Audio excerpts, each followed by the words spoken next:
streets of Durban have been transformed into South Africa's own Monaco as A1 for its 7th race weekend and its first of 2006. Durbanites are undoubtedly up for the World Cup of Motorsport. For Team France, yesterday was another success story as 4 times race winner Alexander Premat recorded his first A1 pole in a sprint race and left all other competition in his wake. Lining up beside Premat on the front row today will be Team GBR and Robbie Kerr, who demonstrated how committed he is to bagging that elusive first race win. Despite taking 5th position on the grid later, it could have been so much better for Ralph Furman. He was far from happy after 2 red flags in the final session of qualifying hampered his chances. I don't know why people have to come out of the pits. Obviously a street circuit, you have to be careful. It just ruined my week, well, not ruined my weekend, but probably would have been on the front rows, a new set of tyres, and now we're 5th, so very disappointing. Welcome to South Africa and to Durban for an altogether different A1 meeting. Here's how the action pans out today. First up, the sprint race that gets underway at 11:30. Then it's the feature that follows at 1. Hi there, A1 Grand Prix is this weekend back in business. After an extended winter break following the death of Sheikh Maktoum bin Rashid Al Maktoum, the A1 calendar has been rejigged somewhat. For the avoidance of doubt, the postponement of A1 Indonesia sees that race weekend at the Central Circuit move now till February the 12th. So that's to look forward to in a fortnight or so's time. Today, however, we have the small matter of a street circuit to contemplate. With me to keep an eye on it, World Touring Car Champion Andy Prio and Sky Sports' Keith Hewen will be looking ahead to race day shortly with me. Before that, though, let's bring you up to speed with the A1 stories so far. Round 1 saw the spectacular launch of the A1 Grand Prix Championship.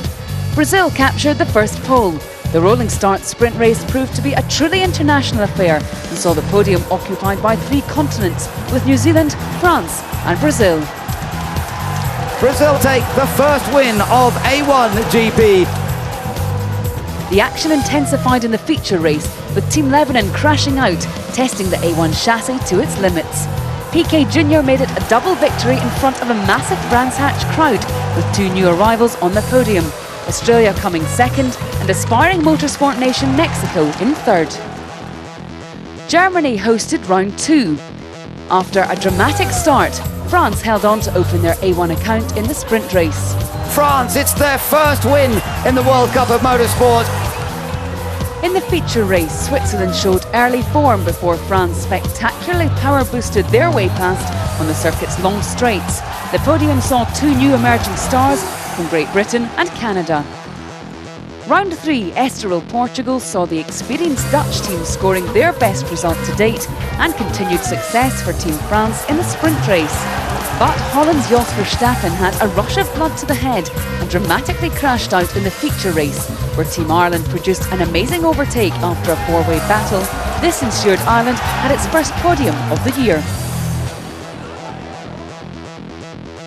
A1 followed the winter sun and headed south to Australia, where Portugal started the weekend well by qualifying second for the sprint race, which they maintained for the finish, and France continued their domination. The feature race saw another great start by Portugal, which proved to be short-lived as they incurred a drive-through penalty. Mexico clashing with the Czech Republic, causing the safety car to come out, combined with pit stops, meant that for the first time, Team Lebanon led the race. After a huge crash for Team Japan, France breezed home to make it another double. Victory number 6, and Nicolas Lapierre has dominated proceedings. Round 5, Malaysia saw a storming start in the sprint race by Team Switzerland. A1 witnessed its most exciting race to date, with Switzerland fending off an aggressive attack by Team France until the very last lap. They're round the outside there, France almost has it, almost has it! Team France takes the lead! It's victory number 7 for France. The feature race was action-packed, with national pride fizzing over when India shunted Pakistan. Team Malaysia drove with heart in front of a patriotic crowd. France was ecstatic with their 8th successive victory, but nothing could compare with the joy of the Czechs gaining their first bronze medal. Round 6, Dubai hosted the last race of 2005. The sprint race saw Team France end their unbeaten run with a rare mistake, dropping them to 7th. France have spun! Oh my goodness! They've lost even more time now, and France really in trouble. This, coupled with problems for Team Ireland, meant Italy made their first trip to the podium of the season, with a long-deserved victory for consistent Team Switzerland. The feature race was as exciting as ever. GB survived a bump on the first lap and France fought through the field. Pit stops proved pivotal, and Switzerland and Italy pitted late under the safety car, handing the lead to GB, who eventually relented under huge pressure from France. Team South Africa took a jubilant third, with China netting their first points of the season in front of strong support and an ecstatic team. And France took their 9th victory of the season. So here we are now to the present day, round 7, and it's Durban up next for the A1 Grand Prix World Cup of Motorsport. And Keith, it has been pretty much a rollercoaster ride since September and since Brands Hatch. We're at the halfway point. Is it going in the right direction for you? It's going in the right direction for France, and everyone else is really playing catch-up. Neil Yarney's got to do the business for Switzerland, or France are going to get away in this new year. Today is a series first, Andy. Should we be prepared to expect the unexpected today? Absolutely. With a street circuit, you can always expect the unexpected. I mean, France is going to be impressive today, but Ralph Furman's looking really, really strong, and Robbie's going to be past if anybody makes a mistake, which is very easy on a street circuit. So it's going to be great racing. OK, well, let's just take a look at exactly who lines up where in the sprint race today, because this is how they qualified yesterday. Alexander Premat on pole for the first time in an A1GP sprint race. On the front row with him, Robbie Kerr going for a first race win after 4 podiums. Switzerland and Neil Yarney on third, sharing the second row with Switzerland, the Dutch and Jos Verstappen. Ralph Furman lining up in 5th. Slightly disappointed he was with that. Thomas Enger in 6th. 7th is Matt Halliday and Team New Zealand. Nelson Piquet Jr. saving some face yesterday, clawed his way up from 12th to 8th. Canada start 9th, Malaysia and Alex Young in 10th. And one change for you there is that Enrico Toccacelli, incidentally, will now be racing for Team Pakistan. That's in the absence of Adam Khan, who was ruled out with an accident yesterday. So Enrico Toccacelli for Team Pakistan from the back of the grid. Let's just have a brief word on Team France and the fact that this is a street circuit, Keith. They surely should impress here, shouldn't they, bearing in mind Alexander Premat's record in street races? Premat's street record credentials are better than anybody's here. He loves this particular track. Damns the race car team that sort out the motor car. They really have done a perfect job for the car. It looked really good through qualifying and practice. They're the favourites for sure. OK, well, they did impress most in qualifying, that's for sure. For the very latest ahead of race day, let's cross to Durban and join Lee McKenzie. Thanks very much, Georgie. Hello and welcome to Durban. The atmosphere here is electric. People have been queuing to get in since 6 o'clock this morning, and 50,000 people are expected here today, mostly to cheer on this man, South Africa's Stephen Simpson. Stephen, no pressure, but this is the biggest day of your motorsport career, and all these people are here to look at you. How are the nerves? Yes, certainly. I mean, it's great seeing, looking around the back of the circuit on my slowdown lap, and the grandstands are just about full. So the support I've received is just brilliant, and yeah, it's going to be a very special day. Tell us what this race means, not only for you, but for all the motorsport fans here in Durban. It means a lot. There isn't a motor racing track in Durban, so this is the first time that a lot of Durbaners have seen motor racing of this caliber live, and to bring it right into the street of Durban is brilliant. 16th on the grid. I know that's not where you'd hope to be. Did you have problems yesterday, or is it just such a tricky circuit? Yes, certainly. It's not where I want to be. I think we're working on the car through qualifying. It's the first time I've ever driven on a street circuit. So it was a combination of me building up confidence and the car getting better. And our last qualifying run was pretty good. I don't think speed is too much of an issue. But because my quickest time and my second quickest time get added together, I think my second quickest time was about a second slower. So good position is disappointing, but speed is I'm not too concerned about. Stephen, have a great day. Thanks very much for joining us. I think we're in for a great, if hectic, day's racing here. Alex Premat is the man at the front. Pole position is always important, but here on this tight street circuit, it's absolutely crucial. You can hear the atmosphere building behind me. We're in for a great day's racing. Back to you. Lee, thanks very much. So, as Lee said, huge anticipation ahead of race day. Not too far off now. On the other side of the break, it's the sprint.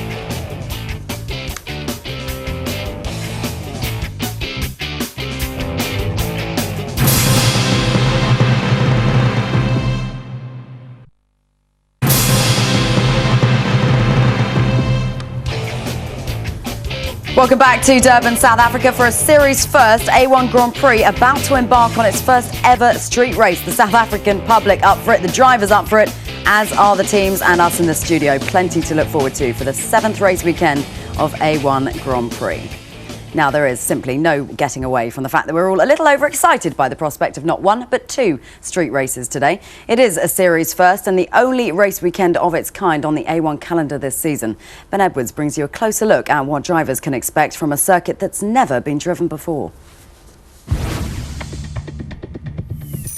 The visit of A1 Grand Prix to South Africa marks a new step in the short history of the series. The city of Durban has created the first street track to be used, and the drivers will have to cope with a variety of different challenges, from surface changes to temporary curbs, restricted confines and tunnel vision. The layout is 3.2 kilometres long, almost exactly 2 miles, and the start-finish straight is on Snell Parade, which last formed part of a track back in 1954.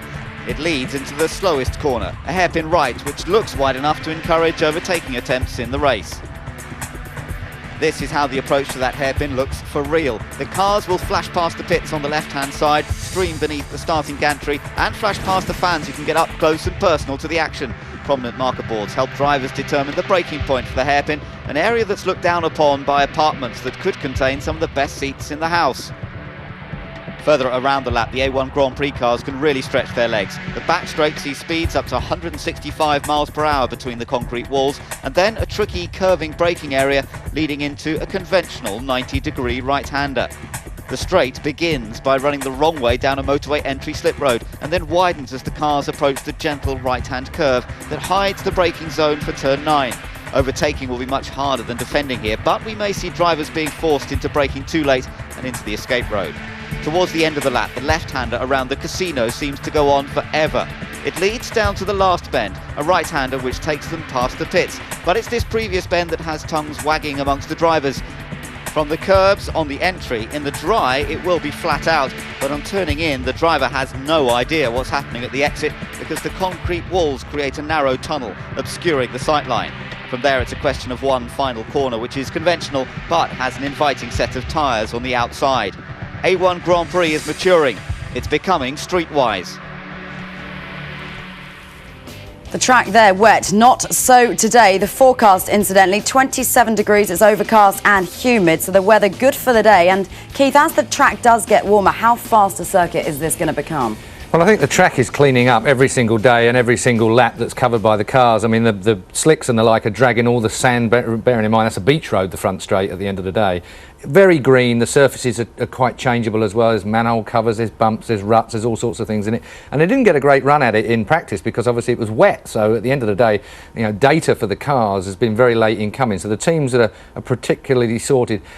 You've also got a bit of psychological warfare, I always feel, with a street track, Andy, in as much as that some drivers love street tracks almost inherently. They go there feeling confidently, and other drivers sometimes are a little bit wary of this kind of track.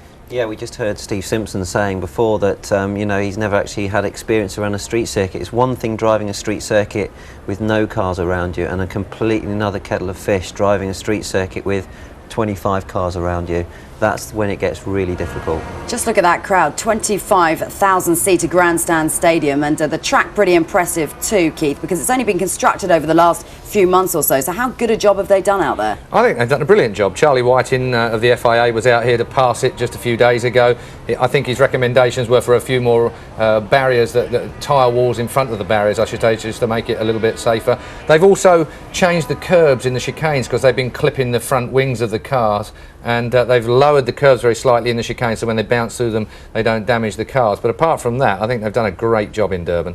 So the opening ceremony is about to take place. Plenty to look forward to. The sprint race not too far away now. All the atmosphere from Durban is reaching a fever pitch. We're going to take a short break. When we come back, it is of course the sprint race.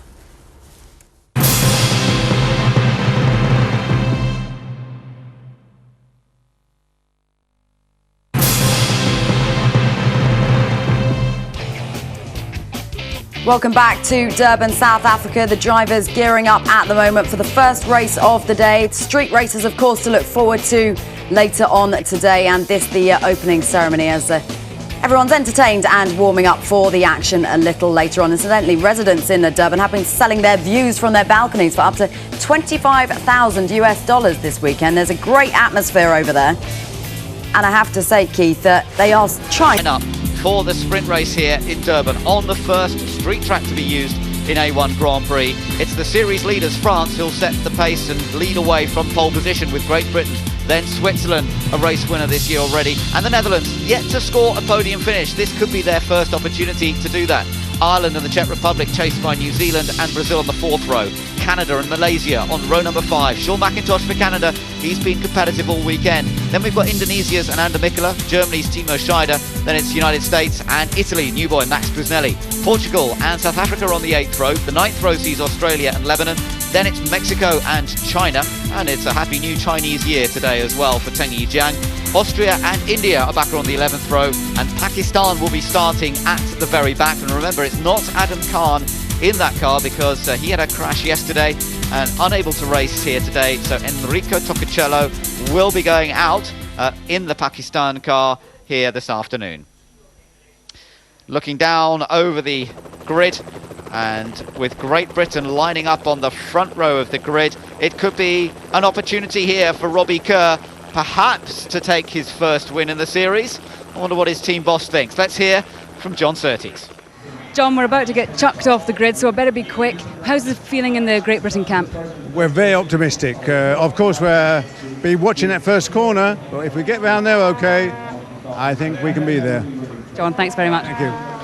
Well, that's their hope, and let's hope that they really can get safely through that first corner. That is the main concern for all these guys.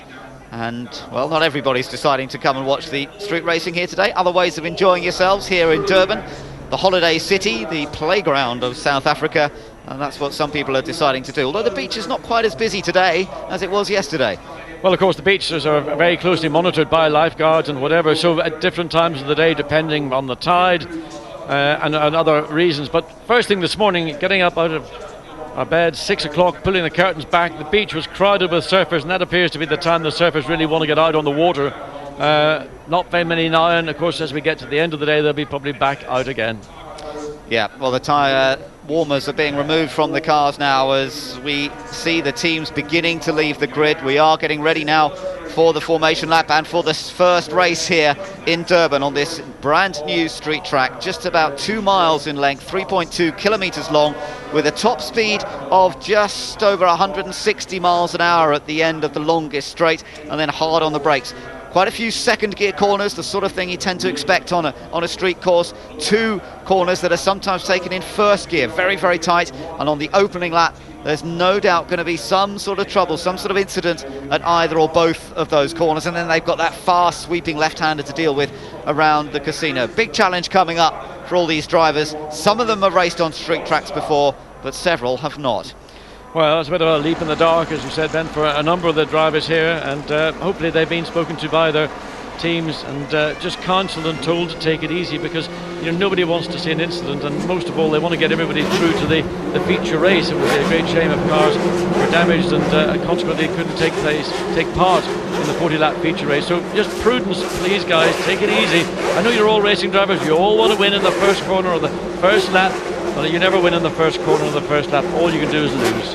Yeah, here we go. Engines firing up now, and the grid is being cleared. The pace car will lead them around, and remember, when they come around once again, it will be to start under rolling start conditions. The formation will be side by side, and they'll be looking for that good, clean getaway. Just waiting for all the personnel to leave the grid, and it will be France and Great Britain to lead them away, of course.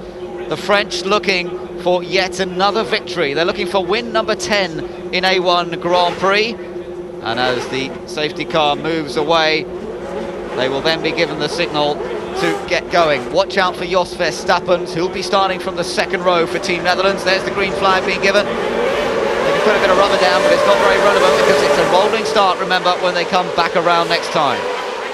Well, the field makes its way down and everybody giving it lots of throttle to lay rubber. As you mentioned, Ben, it is a rolling start, so it's a little consequence, but it does in effect, particularly for those cars that are lining up on the right hand side of the racetrack looking down to turn 1, hopefully clear away some of the the gravel and the grit and the sand and whichever that may be lying there overnight, and obviously from other events that have been taking place here over the weekend.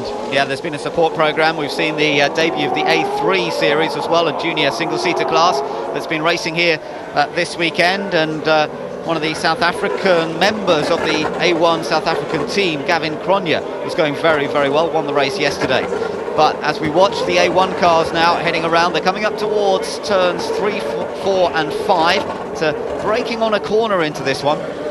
Now just watch as they come out of turn 5, as they run up to turn 6 and 7. Look for the changes, not on the left hand side, it'll be at the bottom of the screen. The area where that curbing is, which is slowly coming into view, you'll see there's a small, well, we've lost it now, there's a little area there where if a car does get it wrong turning into 6 and they've got a chance to correct it, they can use that escape route in effect to avoid coming into contact with the curbing in turn 7. I noticed that the Pakistan car, which is being driven, remember, by Enrico Tocacello, will be starting from the pit lane, not from the back of the grid. So we'll see that Pakistan car coming from the pit lane, and I think he'll be under fairly strict instructions not to get too involved in causing any problems with the other competitors out there. It's going to be more in a way just a chance to get the car out on circuit for it to be seen. Great shame, of course, that Adam can't race today. But the front runners, the leaders, are heading around. We're about 2/3 away around the lap now. Looking down, you can see the white and red colours of Canada. Yellow and white for the black nose cone this time for Malaysia. There's the German car, Timo Scheider, hoping to use his experience to the fore. And yes, this will be the first time the 23 car grid has ever been close together like this. So a very tense moment indeed for the entire grid to make sure that when they come around turn 13, they'll be coming onto the grid. There's the car, it will peel off, and there it goes. So it's all now in the control of Alexander Premat and Team France. It's France versus Great Britain on the front row, the two great rivals. Behind them, it's another European competition between the Netherlands and Switzerland. There we are on board with the Czech Republic, starting on the 3rd row with Ireland alongside. They come through the last corner, that blast off time, away we go. Look at Holland trying to get down the middle. The Netherlands trying to take 2nd place, but they now try and sort themselves out into turn 1. And Jos Verstappen trying to get Robbie Kerr. The battle behind has gone wrong for Indonesia and for Italy. Yes, Andrew Mikola got it sideways, then Italy had nowhere to go, but the lead is France, Team GBR, the Netherlands in 3rd, Czech Republic 4th. Ireland has dropped back to 6th, having started 5th. Canada and Brazil were side by side there, but they both got through turn 2 safely, and Brazil is ahead of Canada, followed by Germany. So there's another car, that's the Malaysia car. Alex Young, he's also had contact. We assume that was in turn 2, but Lebanon also out on the opening lap. Well, it was always going to happen, but so the leaders got through there safely. Look at Thomas Enger for the Czech Republic, he's in 4th, the Czechs in 4th, Switzerland 5th, Ireland in 6th place. So Ralph Furman didn't get away particularly well, but Ralph on the side by side, Robbie Kerr for Great Britain goes straight on down at turn 9, loses 2nd, loses 3rd, he's back in 4th position, and now he's under attack from Switzerland. Well, he took a massive punt going down in turn 1 into turn 9, and it was a gamble. If he got away with it, he'd been a hero. He's lost 2 places, but it's indicative of Robbie Kerr. He's not here to come 2nd, he's here to take victory, and that's GBR's first victory. Not this time. Waved yellow flag on the exit, and there we see again safety car now lined up to ensure that the entire field will go single car behind the safety car, and when this car then goes back into the pit lane, the race will recommence, this time line astern. Well, dramatic first lap as we expected, and the safety car is out at the end of it, and poor Indonesia, they so desperately just wanted to keep that car in one piece to look forward to their race in a couple of weeks' time, but there's contact there with Italy. Nothing much you can do about it in these tight situations. It's a domino effect as the front runners begin to break. Difficult for those in the midfield to get through cleanly, and as they come around this time. Just quickly notice, by the way, that South Africa has gained a few places from its grid position. They're up to 13th place, so the first lap's gone okay for the home team. So there's the start of the field at the front. Premat just put the hammer down and went, but watch Verstappen coming through, trying to split France and Team GBR. Team GBR again brake very late and didn't give the opportunity, but Verstappen is there, and in fact Verstappen probably had just got half a nose ahead, but there was the incident, and Mikola got his car a little out of shape. Italy was right against the barrier, and he found himself nowhere to go. Let's look in the background, see if we can see the beginning of that accident. Very hard to see. Brazil got squeezed wide. Italy got a... I think it touched maybe the back of a Mikola's car, which turned him into him, and consequently that was the incident. There was a bump there for the Malaysian car, and then the Lebanon car, I think, was in a separate incident. So there was Italy and Indonesia coming together. This was the view from on board Verstappen when Kerr of Great Britain tried to take the lead. Verstappen obviously got through into second place, and Kerr did well to get back on track. Yeah, I mean, it was a big gamble to take going down, but he had the momentum coming down the straight. He had the speed, he gets alongside. But of course, it locks up, and we've seen this happen so often with Team GBR locking up a front wheel. Not so often the case here so far this weekend, but when it counts, he locks it up, and of course he can't get the car slowed down sufficiently, and he loses not one place but two places, and now is running in fourth. And then we saw that was on the first lap as well, the damaged front wing, I'm afraid, for Alex Young, and the bits and pieces being thrown across the track. Cars in several places. There's our new driver, Max Busnelli. Well, his A1 career hasn't lasted very long, sadly, has it? He's trying to talk it through. I'm not sure quite what happened. It did look as though it just all got a bit tight in the midfield. Yeah, but Busnelli was right against the barrier, had nowhere to go, and of course Team Indonesia were ahead of him, and I suspect, it's hard to tell from that shot, there may have been a little bit of contact which threw Indonesia's car sideways, and then when it just went across the track into the barrier and trapped Team Italy. So let's just run through the order. It's France, the Netherlands, then the Czech Republic, with Great Britain down to fourth as a result of their attempt to take the lead that didn't work. Switzerland fifth, Ireland sixth, New Zealand in seventh, Brazil eighth, Canada ninth, then Germany 10th. Portugal is currently 11th ahead of Australia, South Africa 13th, Mexico 14th, China is 15th ahead of Austria 16th, India 17th, the United States, now I don't know what happened to Phil Giebler, but they went from 13th to 18th place on that opening lap. USA way down there, Pakistan, who started from the pit lane, in 19th position. It looked like Team USA were overtaking a car at the back of the field. Now whether that's because of I don't know. Normally you are not permitted to overtake. The line of cars has got to stay in that line. So there was some overtaking, maybe simply because he had dropped back and then was regaining the position. But really, you should stay in line and not let drop back, move forward, do whatever. Our view from the safety car as we see France leading them around. Helmet's still on down there at the first corner.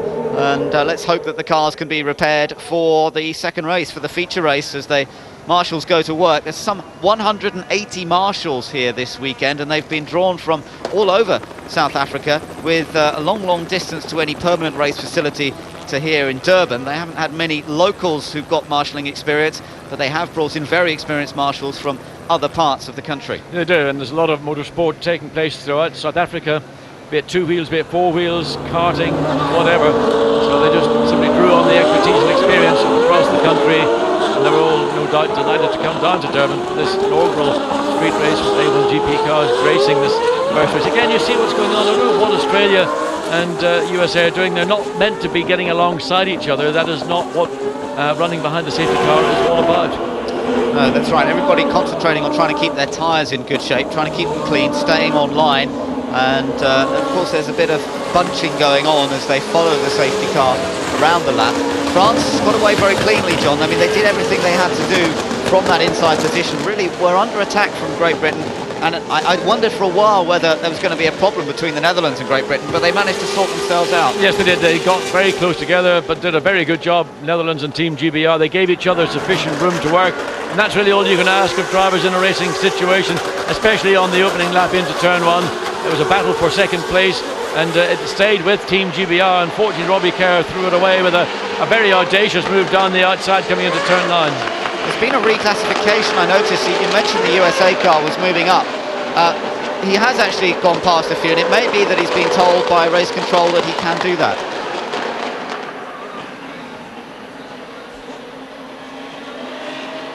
The view at turn number 1 as the clear-up operation continues. The Italian and Indonesian cars being whisked away, or craned on the back of a truck to somewhere where hopefully they can be sorted out by their teams in preparation for the feature race. Well, we've seen an incident there between Italy and Indonesia, and I think we can now hear what the Indonesian reaction to that was.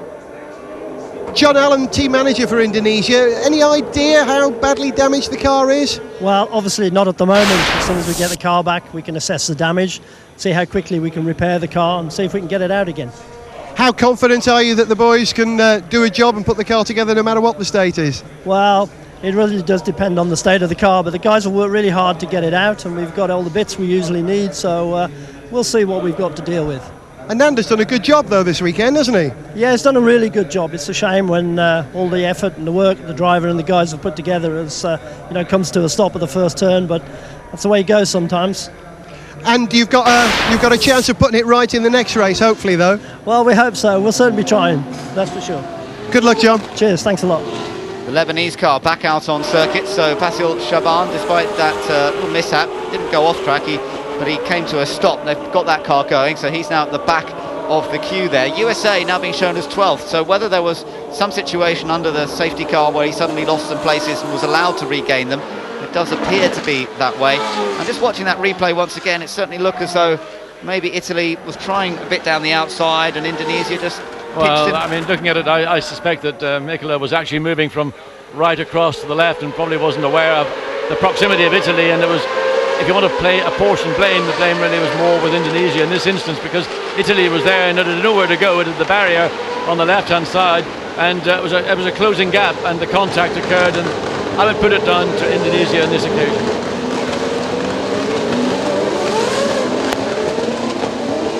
Four laps have been completed in the sprint race here in Durban, the first street track race of A1 Grand Prix, but most of it so far has been under safety car because the expected first corner accident did occur.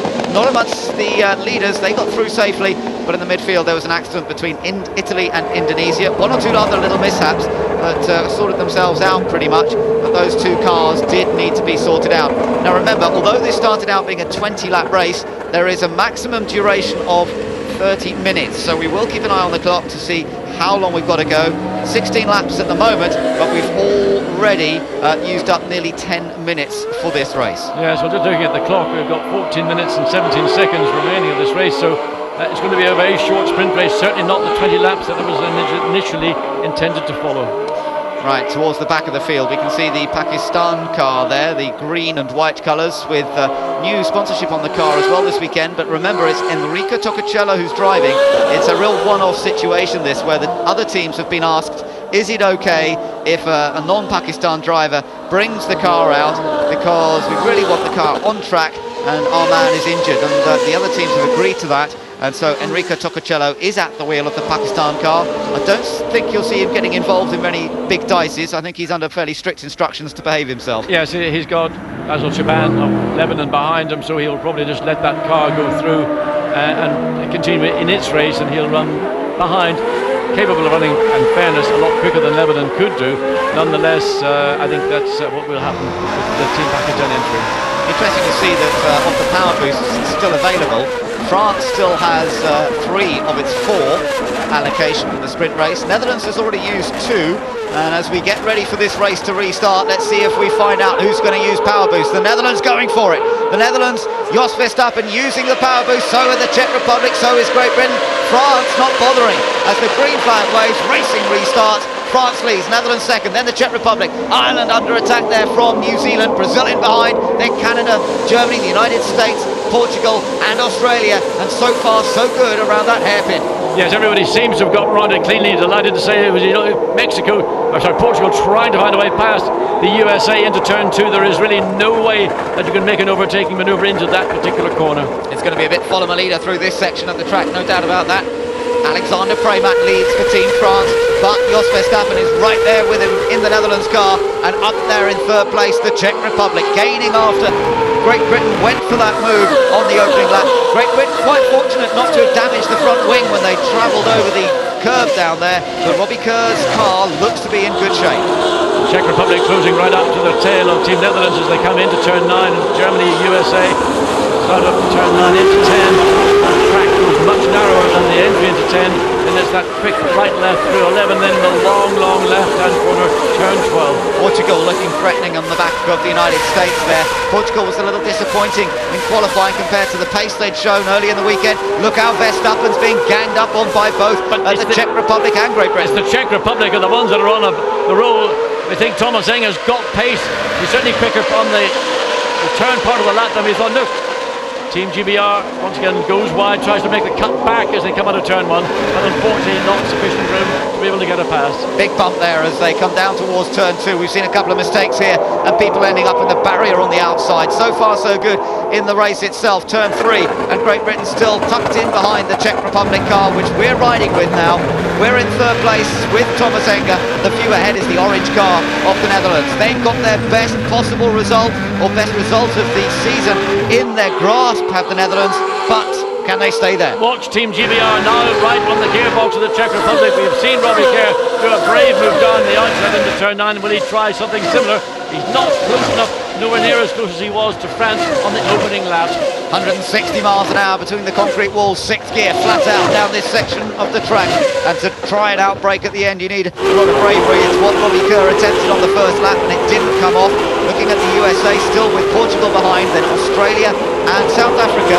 South Africa now in 14th place. We thought he was 13th, but that was what before the USA car was moved, shuffled back up the order. So South Africa currently running in 14th place, keeping the nose clean, and we've got someone in the pits. That was USA, I believe. Yeah, just dived very quickly indeed. I don't know whether there's a problem as we look to tell whether it's a drive-through penalty for the Team USA. We picked up that he had been moving forward in the line of cars, whether that's the cause or whether there's another cause. He may have passed before he went across start-finish line at the restart. That is clearly a penalty a driver will have to pay. A simple drive-through, but it takes him to the tail of the field. So a real shame for Team USA there, and they've got to suffer with a drive-through penalty and rejoin the field right at the back. So up front it's Team France leading from the Netherlands, then the blue, white and red colours of the Czech Republic with the similar colours but in a different scheme for Great Britain running in 4th place, then Switzerland in 5th. Team Ireland are still in 6th place. Not a lot Ralph Furman can do about moving up from there at the moment. New Zealand in a strong 7th, and then Brazil in 8th. You're looking at Australia there, currently 12th. There is South Africa, 13th. And they're just trying to stay out of trouble in these still relatively early stages, although in terms of time, we're nearly halfway through this sprint race already. Yes, the front 6 basically are just about holding station. All you may hope for is that you can find a driver, makes an error, gives you an opportunity. But of course, remember, the positions that you finish the sprint race in will form the grid that you'll start the feature race in, and that is really key, because that's the money race. That's where everybody wants to be best positioned for the grid. On board with Stephen Simpson on the South African car. Look how close you come out to the pit wall there, and those guys hanging out their pit boards get a bit of a shock every time the cars come through, and down towards the hairpin we come. First gear for many of the cars, sometimes choosing 2nd gear in race conditions. It is tight, but he gets through there cleanly, keeps off the wall on the outside, and he's got the Mexican car not too far behind, so he's got to keep an eye on his mirrors every now and then. Well, Team France leading this race, I would say, quite comfortably, but Netherlands, in fact, have had the fastest race lap. Oh, and a mistake just going into turn 5 as we look back to the leaders as they make their way through turn 6 and 7. That's the notorious curve that put out so many people on Friday. The drivers have managed to get to terms with it, and there's been a minor alteration to give them some assistance. The line we're looking at now being led by Ireland in 6th place, New Zealand in the black car 7th, then Brazil 8th, Canada 9th and Germany in 10th position, and a slight gap back to Portugal, who was really sliding his way into that turn 9. He did make it through. I wondered for a moment, a little bit of a slide there from Canada too. Sean McIntosh just the back end of the car weaving around as he comes under increasing pressure from the German entry. Timo Scheider really throwing everything he can at the Canadian car. South Africa and Mexico come through safely through turn 12 and now into the final bend, turn 13 to complete another lap. But there is the leader, and still under pressure from the Netherlands, the Czech Republic. Team GBR just dropping back a little bit, and that's probably not you don't want to get too close. You run under the nose or the tail of another car, you lose your momentum. Now, whether there will be a chance to see an overtake from Robbie Kerr, he's the only one who's made a meaningful attempt so far. He did it down into turn 9, it didn't come off. He's prepared to take a chance, I suspect, if he can find position.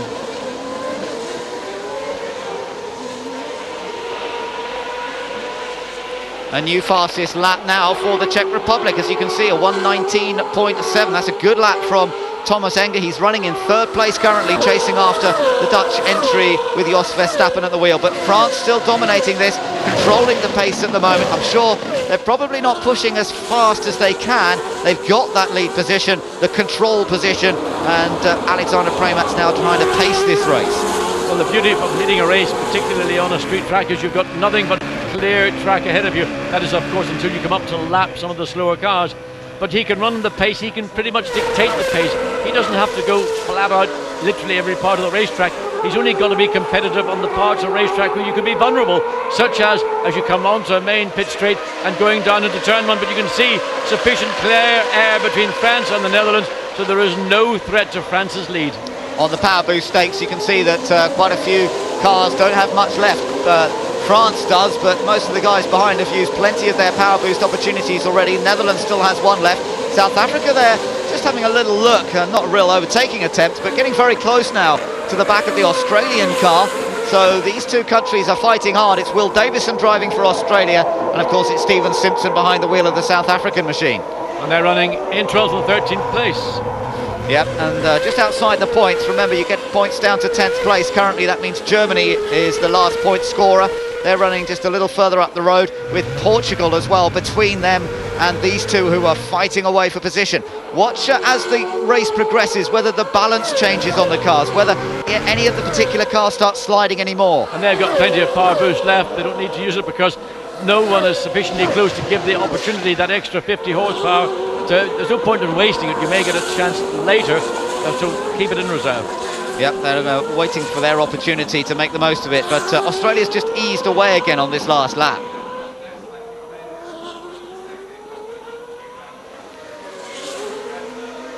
France really beginning to open up an advantage now. It's 1.7 seconds over the Netherlands, but the Netherlands still on for their best result in A1. But look how close Thomas Enger of the Czech Republic is to that Dutch car. And as a consequence of this battle for second place, three cars really disputing second place, it is giving France the opportunity to stretch that lead. That's just music to the ears of Team France. Something's happened to South Africa. South Africa's dropped several places on that last lap, and they're down to 16th. There he is. No, what a shame. He's been pushed away in the pit lane. Well, it's a mechanical issue, presumably, for Stephen Simpson. Would you believe it? He suddenly started dropping back from behind the Australian car, and Stephen Simpson is being pushed back into the pit garage, and they cannot believe it in the stands. Well, disappointment all around the circuit, and you can see just audibly and visually that, well, what they're going to say, what's happened? We want to know. So track commentators, they'll have to find out pretty quickly what the problem is. It may be a gear selection problem and maybe an electronic problem. Certainly all the bodywork of the car is in place. There doesn't appear to have been any contact. So something that hopefully can be rectified in the intervening period before we get the 40-lap feature race underway. Switzerland running in 5th place. Team Ireland are currently 6th and have just taken the fastest lap. Ralph Furman Jr. is flying. He was quickest in the warm-up this morning. He's showing that kind of pace again, but it's one thing to be quick. Can he possibly find a way past a talented and experienced driver like Neil Yarni, who drives for Switzerland? It will be a very difficult opportunity. The places to do it, and was that a little, watching Switzerland maybe responding to some of the pressure now. Ireland right on the tail, careful not to hit the barrier on the exit, Ireland, because that's what happens when you pick up the pace, you're on the roll. You sometimes just maybe overdrive it, but Switzerland clearly under problem. We gather that the South African car had a gearbox problem. That is what has brought him into the pits. Bitterly disappointing for the home track man, and let's just hope that they can get him back out in the feature race now. On board here with the New Zealand car, and Matt Halliday's doing a good job. He's running in 7th position here. Good opportunity to score useful points and perhaps more importantly be in a good position for the feature race. And that rear with facing camera gives you an idea just how close the rear of the car gets to these concrete barriers, particularly on the exit of turn 8. Fastest section here, then on the brakes. Brazil not far behind him. Nelson Piquet Jr. fending off the likes of Canada and Germany. Still a close bunch of cars here. Behind them we've got Portugal, then Australia, who's now been relieved of the pressure from South Africa. Mexico's 13th, Pakistan running in 14th position. And here we are again, riding on board that New Zealand car. Look how close he is to the wall through the apex of turn number 12. And behind him things are holding up quite nicely between Brazil and Canada, with the race leader already down to turn 1 hairpin. There is the Czech car in 3rd position. And Thomas Enger's had a couple of podium finishes recently. Could be on target for another one here today. Well, he certainly released a little bit of the pressure. He was asserting onto Team Netherlands and Jos Verstappen. You just cannot run under the rear of another car consistently. It's too much, and also your performance will suffer as a result. So he's dropped back. He's just going to get himself into a mode or a position where watch what happens with the Netherlands. If he makes an error, you're in position to close that gap down. Watch the speed begin to build up here as he comes down the straight. It'll build up to 250 kilometers per hour, around about 160 miles per hour, and then hard on the brakes once again. The power boost available still to France, still 3 power boosts available to the race leaders. They don't need to worry about it at all. You've got a useful advantage over the Netherlands and the Czech Republic there in third. Fourth place still Great Britain. After that lunge he made on the opening lap, Robbie Kerr really hasn't been able to do too much on this street track, but well, that's just the way it goes. Now, we've seen South Africa go out of this race. So disappointing for the home fans here, and let's just hope they can get that car back together.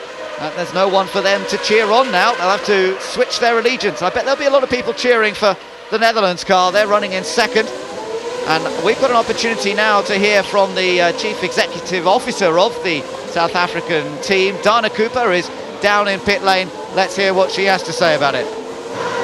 Dana, heartbreak for Team South Africa. Dana, what's the situation? Say again, Dana, I'm sorry we lost you there. Say again. Well, I'm sorry. Yes, but they have identified the problem. Apparently it's electrical and they're working on it right now. We will be back on the track very soon. Oh, certainly, most certainly. Good luck. Thank you.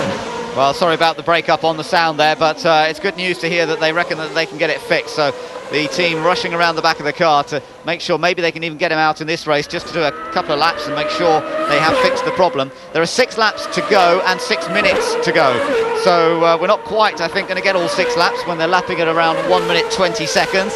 So it'll finish a fraction before scheduled distance, but it's all John. Yes, and I mean Robbie Kerr in place 4, Team GBR. He must be wondering as he's driving around in 4th place, if I'd only gotten ahead of France, I could be leading this race, I could win this race. And I think anybody in the Netherlands, Czech Republic could equally say the same thing. It's very close. The lap times between the top 4 cars virtually identical. Brazil, they're tucked in behind New Zealand. Not a lot that Nelson Piquet can do. You do have to think that they're not going to take the biggest risks to overtake in this sprint race when they've got a feature race coming up that has that all-important pit stop, where strategy will be a very, very major part when to call the pit stop. So these experienced drivers running up near the front end of the field, I think, are really going to settle down into position here with only a few laps to go and count their blessings. They've got the cars in one piece at the moment. Keep them that way and be in good shape for the feature race. Well, I think the only way we're going to see an overtaking manoeuvre in these closing laps is simply if a driver ahead of another driver makes an error, and that then gives them the opportunity. Nobody, I suspect, is going to take a major punt. And on the 2 parts of the racetrack here, as Piquet locks up the brake into turn 9, that's the second of the 2. The other one clearly is into turn 1, but neither any of the top 4 cars since the opening lap, as Piquet runs another curve going through turn 10, have been in a position to make an effective manoeuvre. Piquet still following that New Zealand car then. They're running in 7th and 8th places currently. So top 10 position, gets some points, also keeps them in the hunt for the feature race. Behind them, we've got the German car now in 9th place. Big slide there from Piquet. Well, Piquet has not given up. Team Brazil really want that 7th place. And I mean, he's one of the few drivers you can see who is actually racing, rather than just maybe going around consolidating the positions. Also, here we've got Switzerland and Team Ireland. That's a pretty close battle still between these two. Neil Yarni versus Ralph Furman, and you're riding on board with Ralph Furman into turn 3, 4, the tight right-hander, and 5, the opening up on the exit there through that corner, drops downhills very slightly, and now through this tight chicane that's been built to slow the approach speed down to the next section. Still pretty fast through here. They're flat out round the right-hander. The car sliding out towards the wall. Oh, and Brazil spun! Brazil has spun out of 8th place, and that will give another place to Germany. And it's down at turn 1. Now we've seen cars... He hit the wall. Touched the wall and turned him round. Clipped the wall on the inside with that inside rear. Oh my goodness, he was being too careful almost. Well, in a sense, yes, but of course, you know, you do the same thing you think every lap. All it takes is 1 inch closer to that barrier, and the barrier will just launch the car around. But I must say, also watching Team Brazil on the previous lap, we saw Piquet getting the tail out. That was under power. This time, clearly just too close to the barrier, and it turfed him into a spin. That's the beauty of a street track. It's so easy to make a mistake. Look at the leaders coming around now, under yellow flags, of course, to warn them that there's a car in a dangerous position. so they are being wary. There's no overtaking allowed, of course, under a yellow flag. And that car, where it is stopped, is in a relatively safe place, so would not anticipate in the closing moments of this sprint race to see the red flag and the safety car come back out. And what frustration for Team Brazil and Nelson Piquet. They're going to have to sit there until this race concludes. So Brazil, of course, dropping down to the back in terms of finishing position. They'll have to start right at the back for the feature race, and that's the last thing that Nelson Piquet wanted on a street race. It will be a timed race. We're going to go run out of laps effectively. It'll be the half hour that determines the mark, but there are smiles and thumbs up again in Team France's pit, because Alexander Premat has driven beautifully once again here today.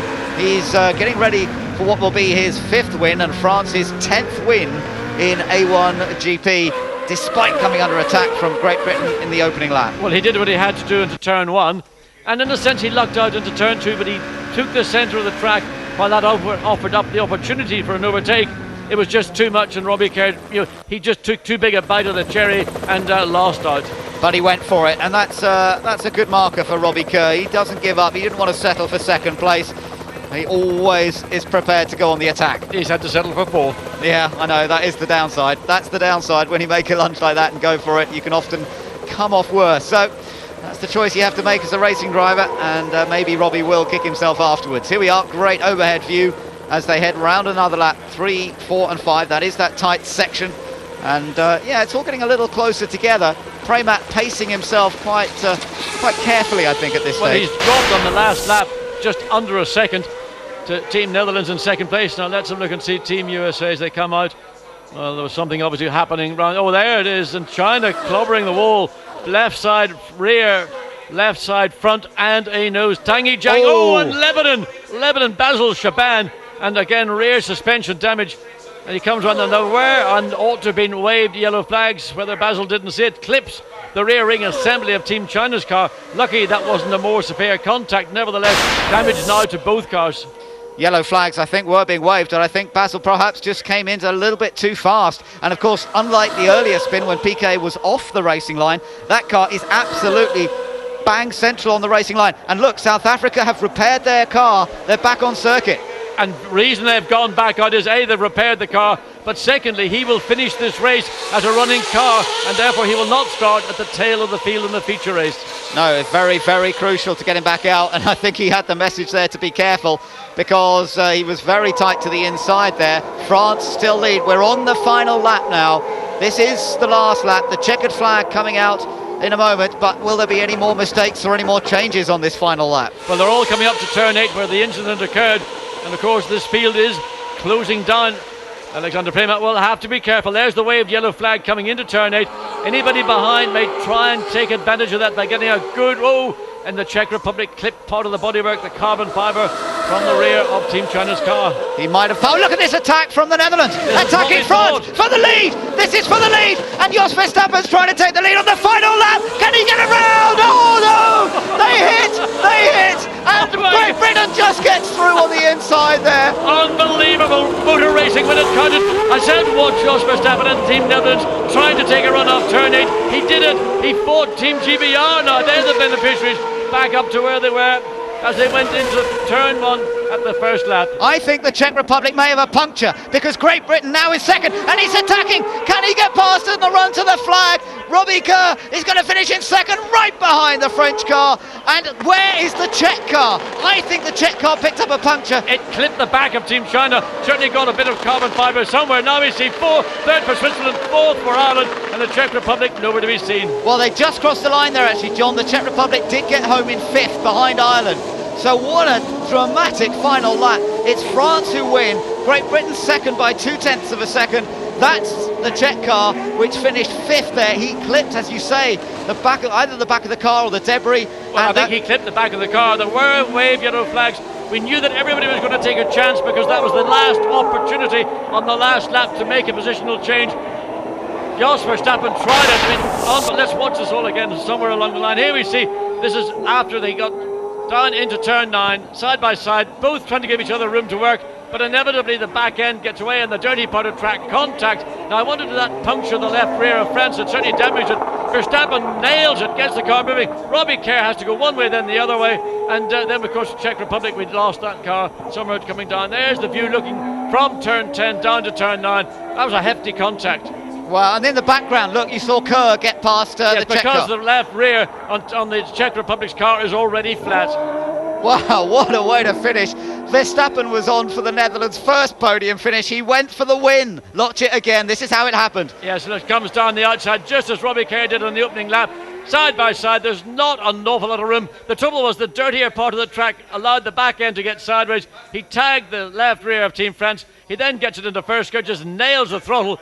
But watch for Team GBR there, and this is there, you see the reaction. Jos Verstappen absolutely livid with himself, but at least we saw on the final lap what real motor racing we can expect come the feature race. Look at the reaction when the Dutch guys, they saw him go for it, and then they saw what happened next. They clapped initially, and then it was face in hands. Wonderful pictures.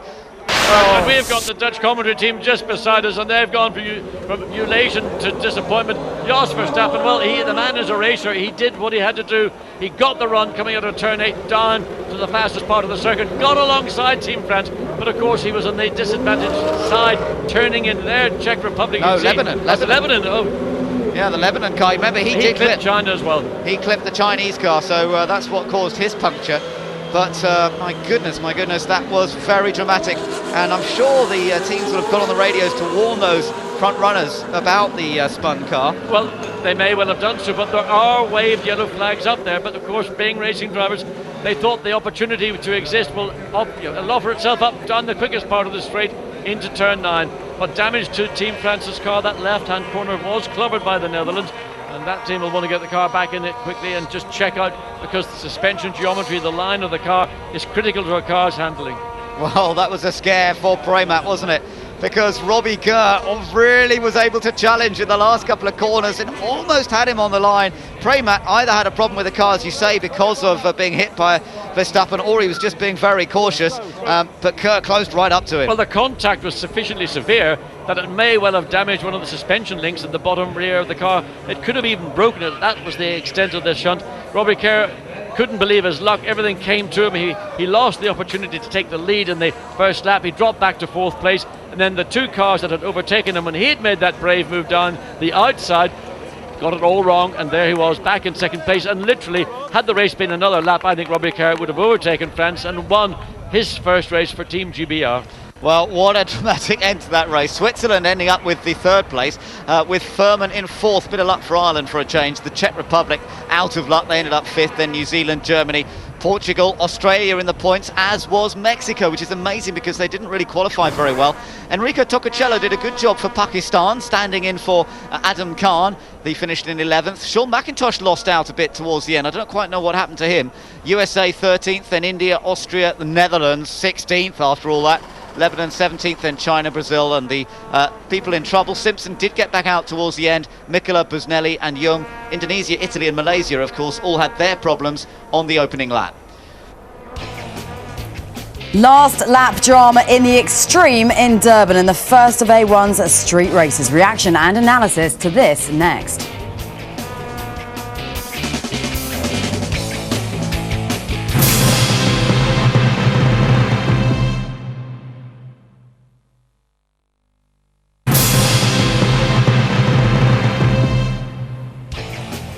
Welcome to Durban, South Africa. Team France have recorded their 10th win of A1 Grand Prix. Alex Prematt's 5th. They only just did it though.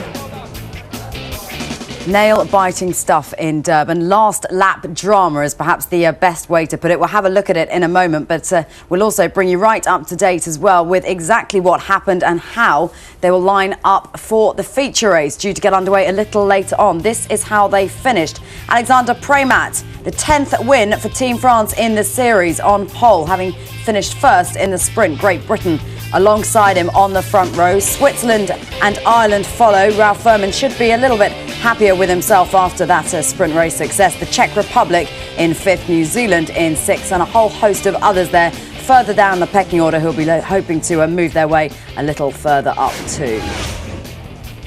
Okay, so this the presentation ceremony. Robbie Kerr happy with his performance. Started in second, finished in second, but a bit of drama in the middle somewhere.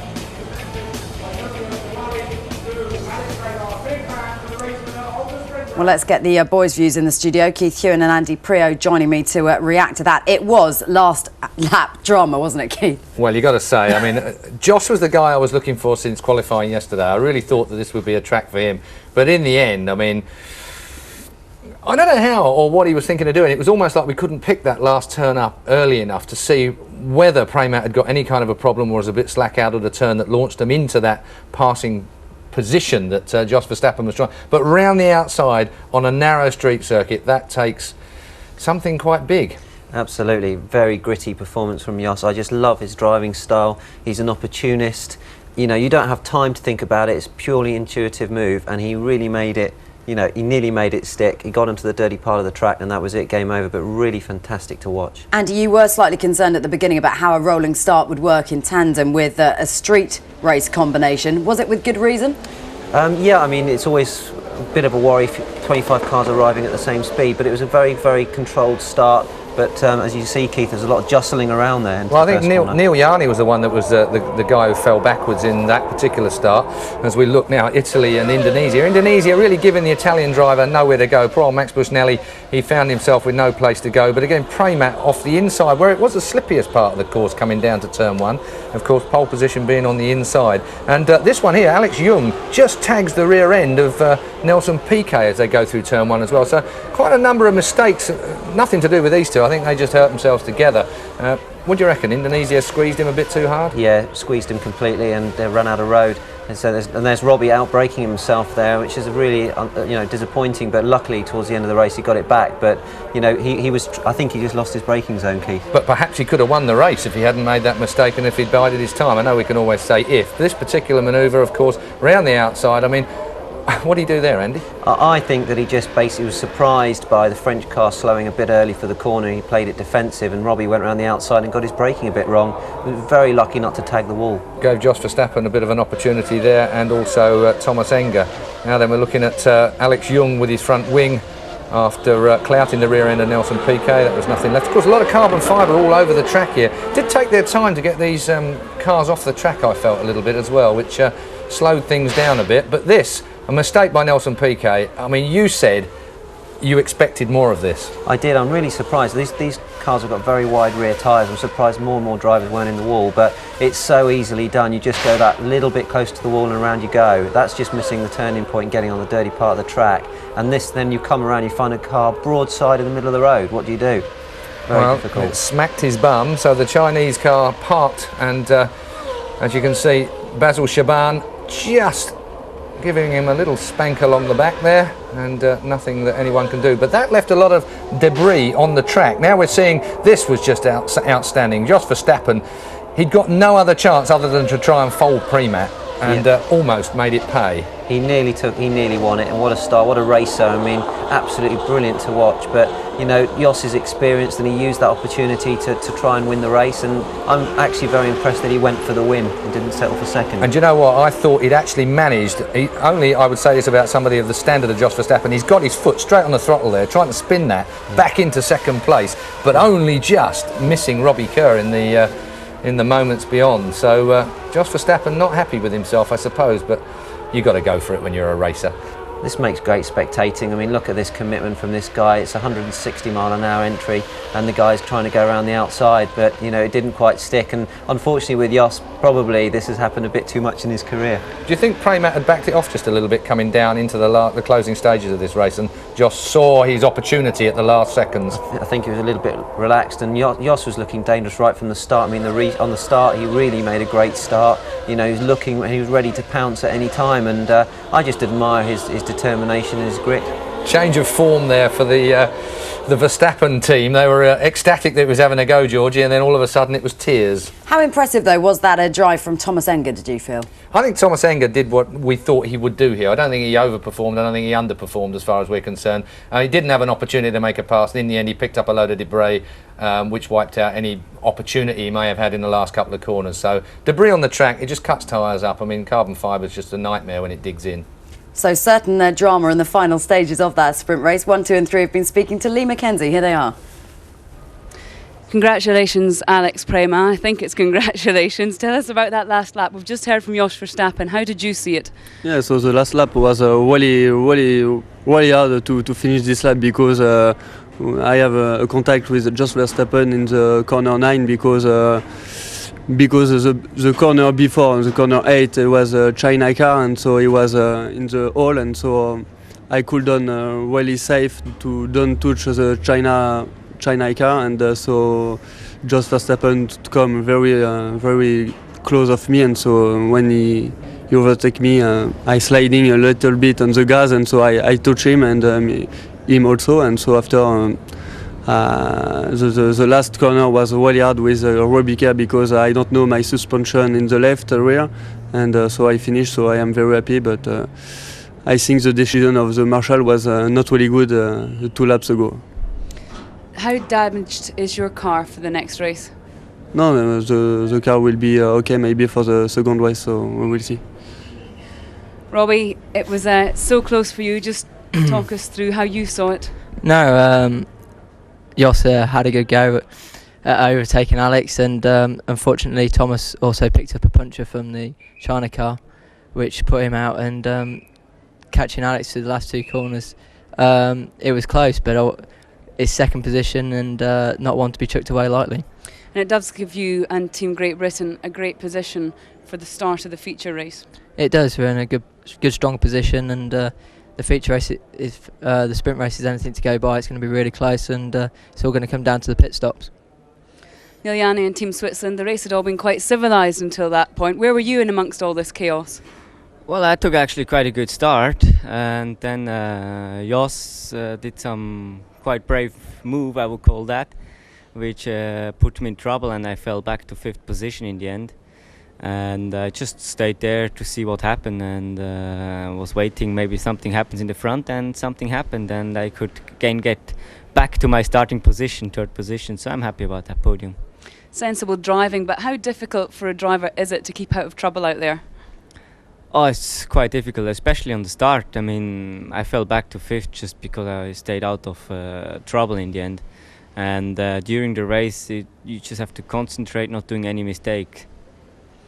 Alex, just finally, it's a standing start.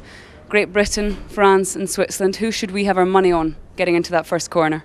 Yeah, for sure. It will be a really good start, to take a really good start and to pass to stay in my place, and so I want to finish first. Thank you very much, gentlemen. OK, we're going to take a short break. When we come back, the feature, and we'll take you from sunny South Africa to -21 as we pay a visit to Switzerland to see how Neil Yanni, 3rd in the sprint, has been preparing for race day.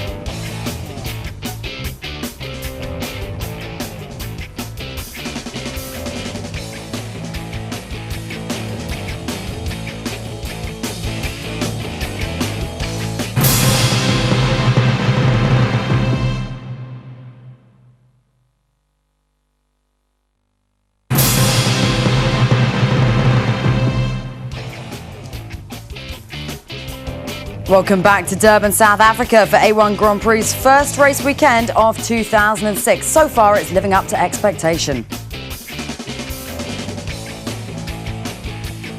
So massive entertainment right here on Sky Sports 1. There is, of course, plenty of other sporting action for you across the Sky Sports channels today.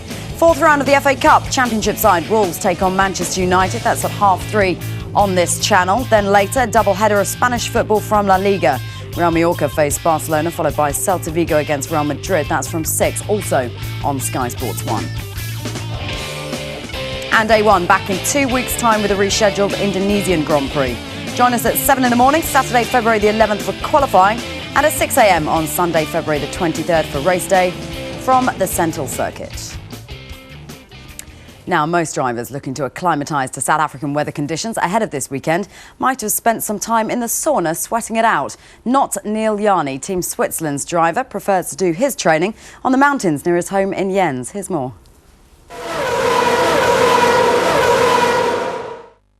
We're here in Switzerland. It is absolutely freezing, I have to tell you. It's something like minus 21 degrees. Very different conditions to those we're expecting in South Africa in Durban this weekend. But we're here for a pretty good reason to catch up with A1 Team Switzerland's driver, Neil Yarni.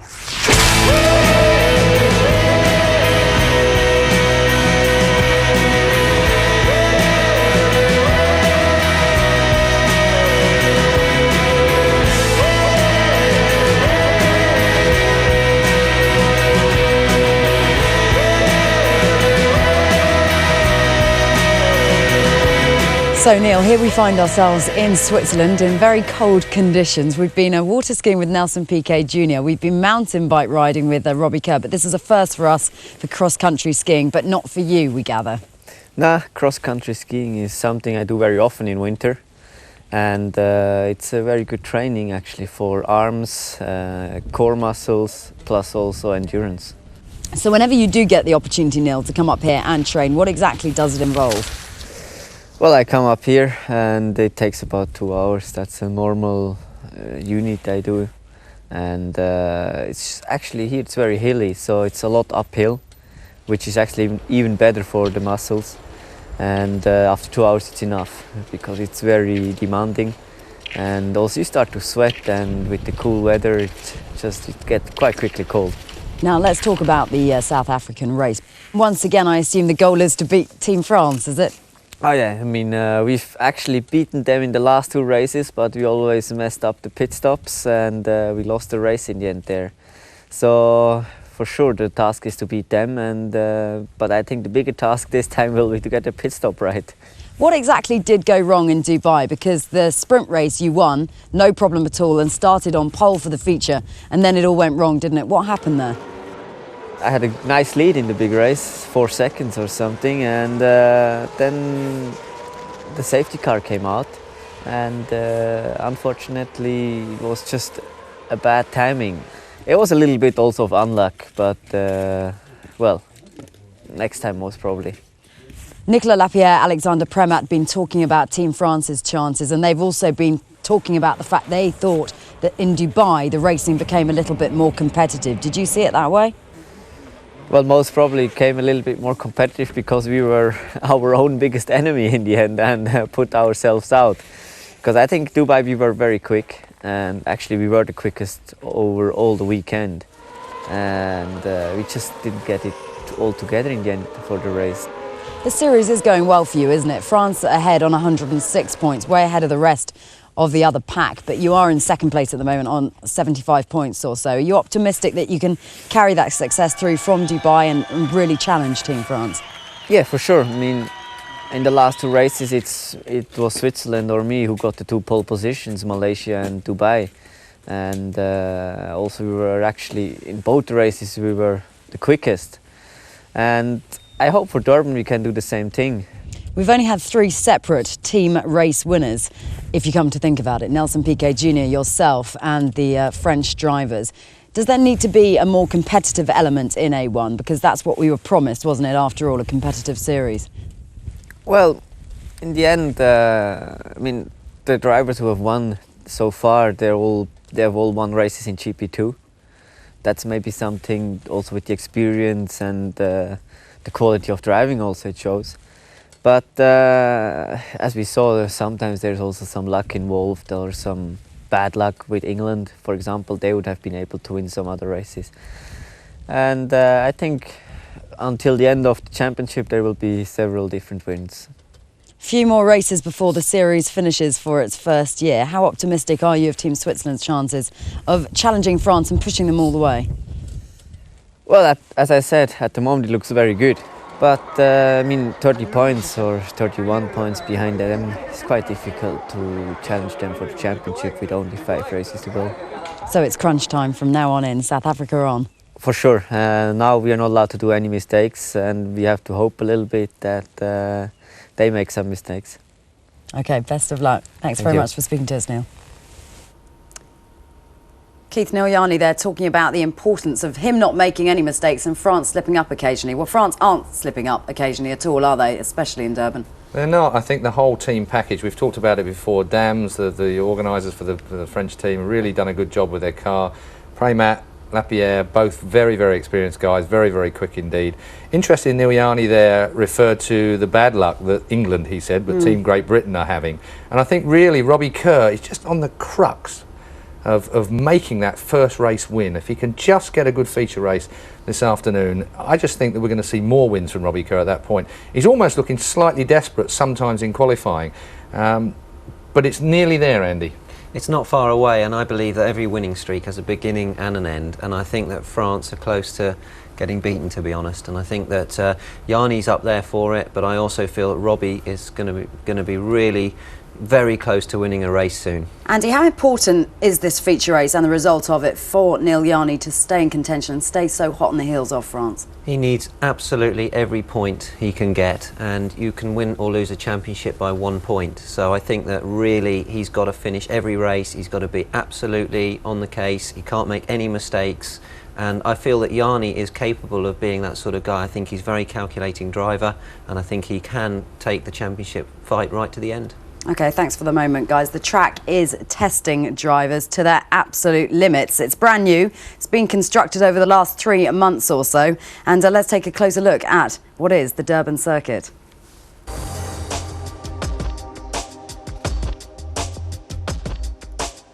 The Durban street circuit proved a far greater challenge long before any team got off the plane.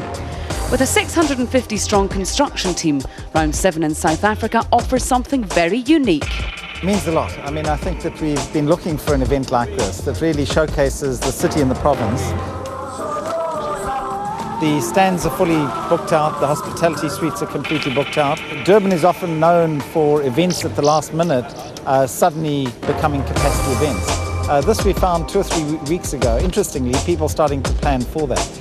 To detailed plans, the circuit was constructed using over 350 tonnes of steel, 4,000 tonnes of asphalt and 10 kilometres of electrical cable, in line with stringent FIA safety standards.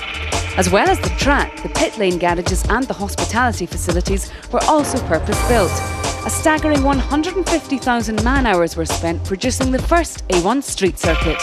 We took the decision in October together with A1, and we set from that moment onwards, not only dealing with the legal issues, but pulling the track together. And we immediately extended the track a bit. And then there were a few little kinks that we had to bring together. Obviously the curing of the crash barriers, because we had to manufacture them from start. And the last were, I think, manufactured only about a week ago.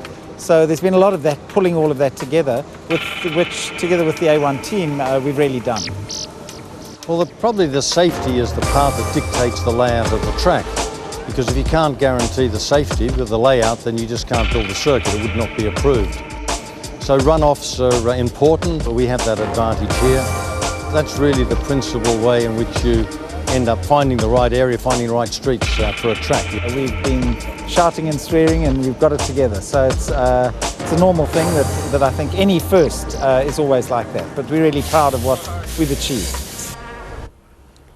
So that's life on the track. Off it, though, the drivers have been enjoying their time in South Africa ahead of race day today. Let's take a look.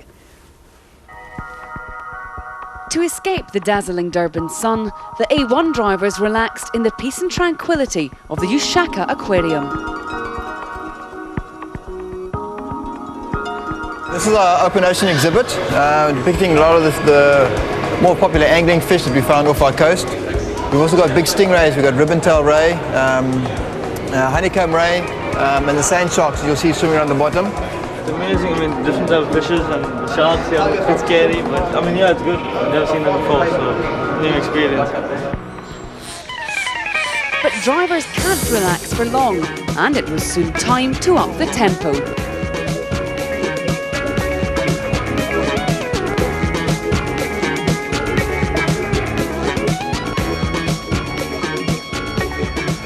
Quite an experience, really nice to get so close to an animal like that and to touch it. It was really, really rubbery.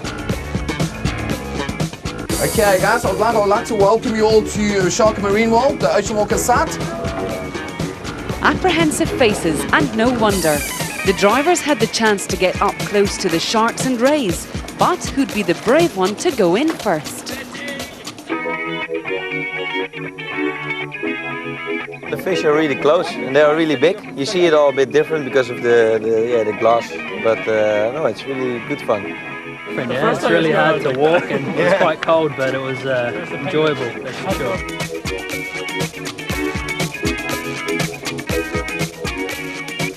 The stingrays really like to come really close to you and brush up against you, so it was a neat experience. I just feel a little bit scared if some fish is downstairs and I don't know if touch them or whatever.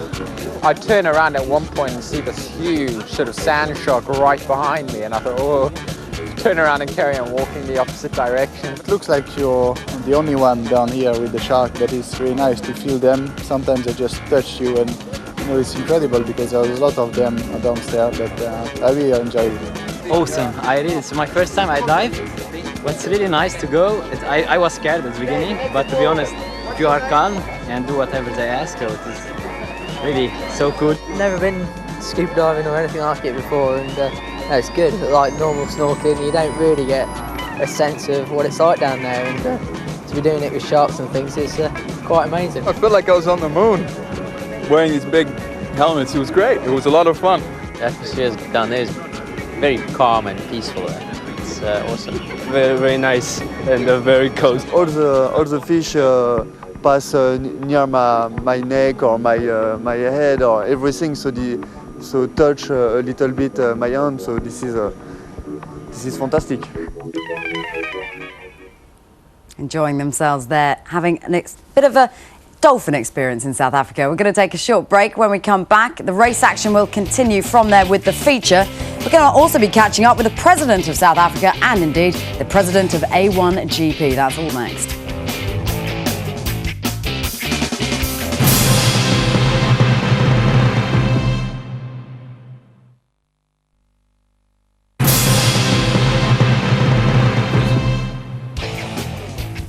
Welcome back to Durban, South Africa for A1 Grand Prix 7th race weekend from Durban. Sheikh Maktoum, the founder and president of A1, just taking a walk there along the pit garages, enjoying his time in Durban, and rightly so because it has been a fantastic race day so far. Plenty to enjoy then from Durban in South Africa. Let's get the reaction of my studio guest, Keith Hewen, and indeed Andy Prio, to what has been a great day so far of racing action, Keith. Indeed, it's not often you get a country's president walking up pit lane, is it? Taking a bit of an on-hands. Like I said earlier, South Africa, every sporting occasion, they really embrace it. The huge crowd that we've got here, I think it's testament to the effort that Durban have put in to this particular race meeting. And I think the first race we've had so far today, I'm looking forward to this second one. I think that a standing start is going to be really hectic into turn one. I think all those people that have got flats on turn one are going to be a real treat coming up. Has been a bit of a shame, hasn't it, for South Africa, though, because they dropped way off the pecking order, didn't they, and finished right at the bottom, start at the bottom now of the feature race grid. It's very disappointing for them, and motor racing has a really nasty habit of biting you back when you least want it to. And you know, I think he's going to have a good feature race, but it's going to be tough for him to make anything happen there. But coming back to what Keith said, it's just so nice to see you know, the crowds and the country using motorsport properly. So plenty to look forward to in the feature race, which now is not so far away. Let's join our commentators of John Watson and Ben Edwards.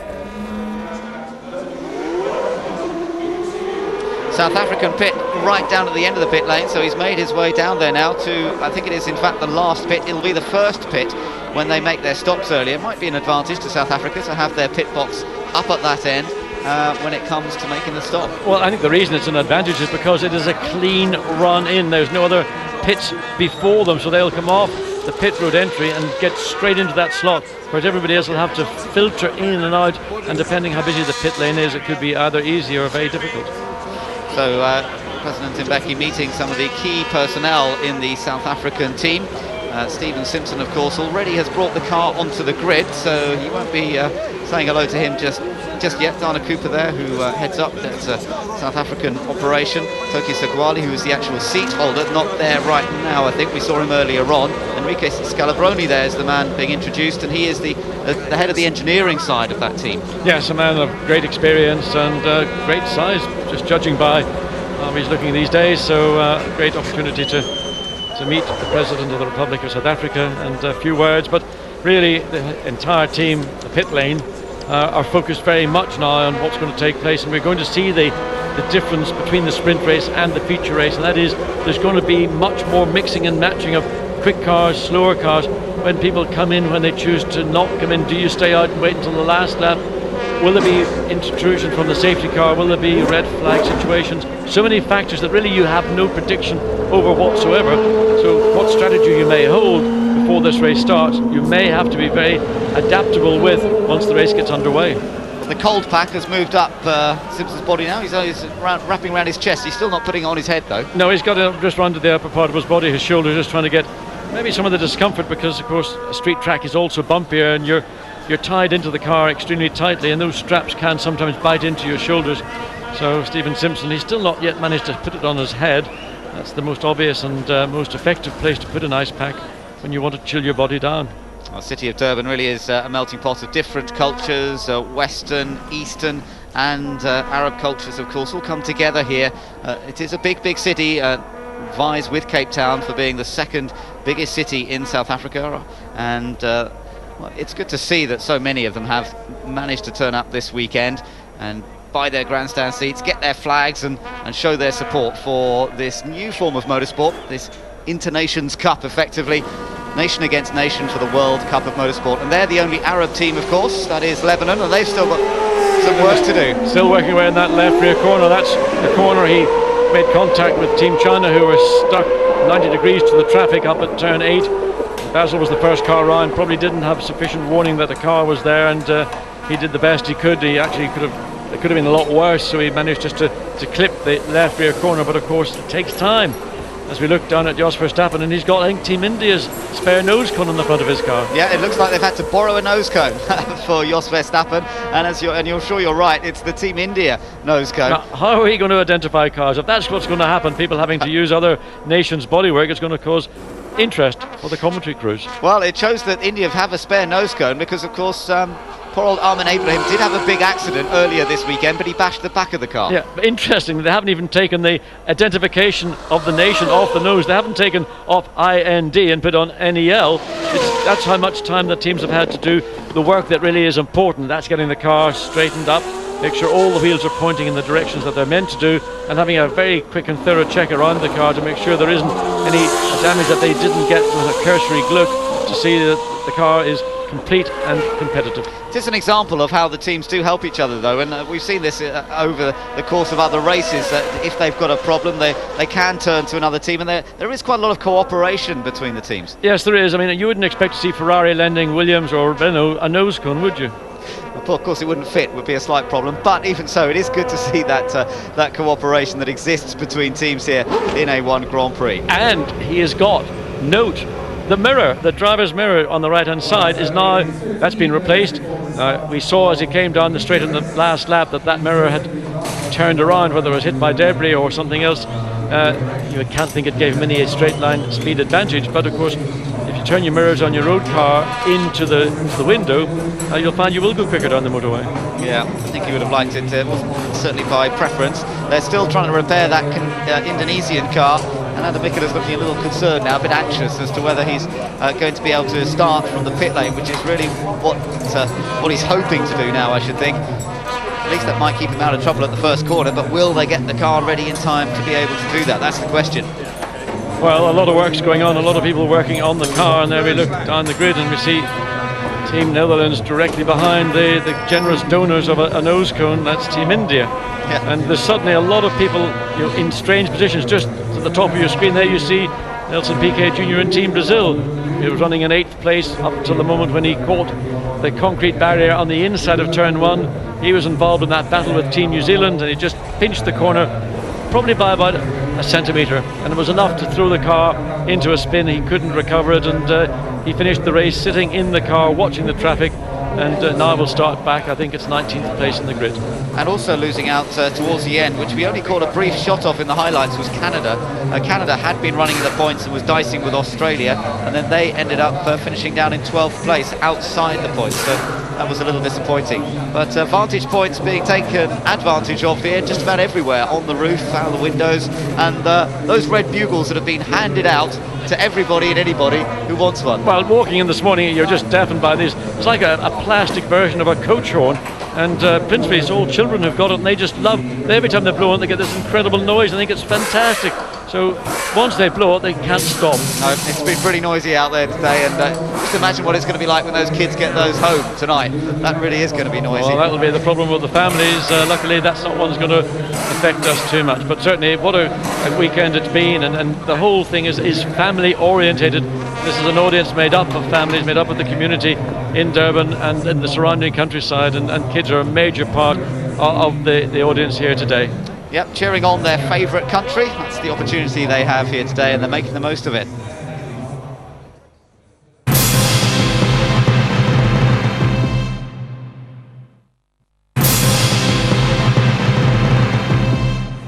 Alongside, we can see Robbie Kerr's car, Team Great Britain, to be starting second. I like Team GBR's new pit crew. That's a pretty good addition to the team. I'm sure Robbie will respond to that. And there we see the symbol of the team. That's that little dog. Now, Ben, I've found out that little puppy isn't a boy puppy, it's a girl puppy, and its name is Betty. Oh, I didn't know that. John, well, okay, that's the British Bulldog that has been their mascot now since pretty much the beginning of the A1 season. We've got Team Ireland back there in 4th place on the grid for this one. Opportunity perhaps for Team Ireland to get a podium finish here. It came to them a little bit this time, but they are due some luck. They had some terrible luck in Dubai last time out when they looked all set for a 2nd place finish. There's a man out of luck in the first race too, because he clipped the debris from the Chinese car and picked up a puncture. Yes, and I suppose anybody who was that little bit further back might have had a glimpse of the yellow flag going out, but of course everybody knew that there was an opportunity, had they seen the yellow flag, to take advantage of it. Now, you're not really meant to do that, but clearly that's what Jos Verstappen did. He got the run on Team France. Alexander Premat got up alongside. Premat had the presence of mind to put his car on the right-hand side of the track, which made getting around turn 9 all the more difficult for Team Netherlands, and of course the consequence we have all seen. So Team Ireland, as we mentioned, still hoping to get onto that podium in this one, but they're also battling away in terms of the points. Their team, joint team principal, and the man who looks after the operations is Mark Gallagher. They've had a tough time, as I mentioned earlier on. Let's see how he feels about the feature race today. Mark, Ralph's just getting in the car now. It was a pretty eventful last lap on that race. It's just so difficult staying out of the chaos here, isn't it? Absolutely, but this street track was always going to give rise to that. I mean, it's a brilliant circuit, but like any street track, you'll have incidents, and we had those aplenty at the end of the race, but we had a good result out of it, and let's see what happens now. Half the battle is actually keeping out of the trouble of others, and Ralph certainly managed to do that. Yeah, absolutely. I mean, I think we're quite fortunate at the start of this feature race to have Switzerland, France and Great Britain in front of us, because they're all very sensible drivers. So hopefully they'll keep their noses clean. Famous last words, but I'd like to have a nice clean race and see if we can get a podium. Mark, thanks very much. Thank you. That's very dangerous to say that, I would think, Mark, at this stage. You never know what they're going to try and do. And don't forget, Robbie Kerr was certainly going for it on that first race. Yes, he does. And again, at the start of the race, he will be now on the opposite side of the track. He started on the left-hand side for the rolling start, which was, in my view, a marginal advantage, but not so much on a rolling start. But now for the start of the race, he'll be on the right-hand side, which is the dirtier side of the racetrack. And no doubt Robbie will try to maximise every opportunity down the inside, but he's got to be careful. He will have learned a lesson from the opening lap in the sprint race when he went down the outside into turn 9 and couldn't get the job done.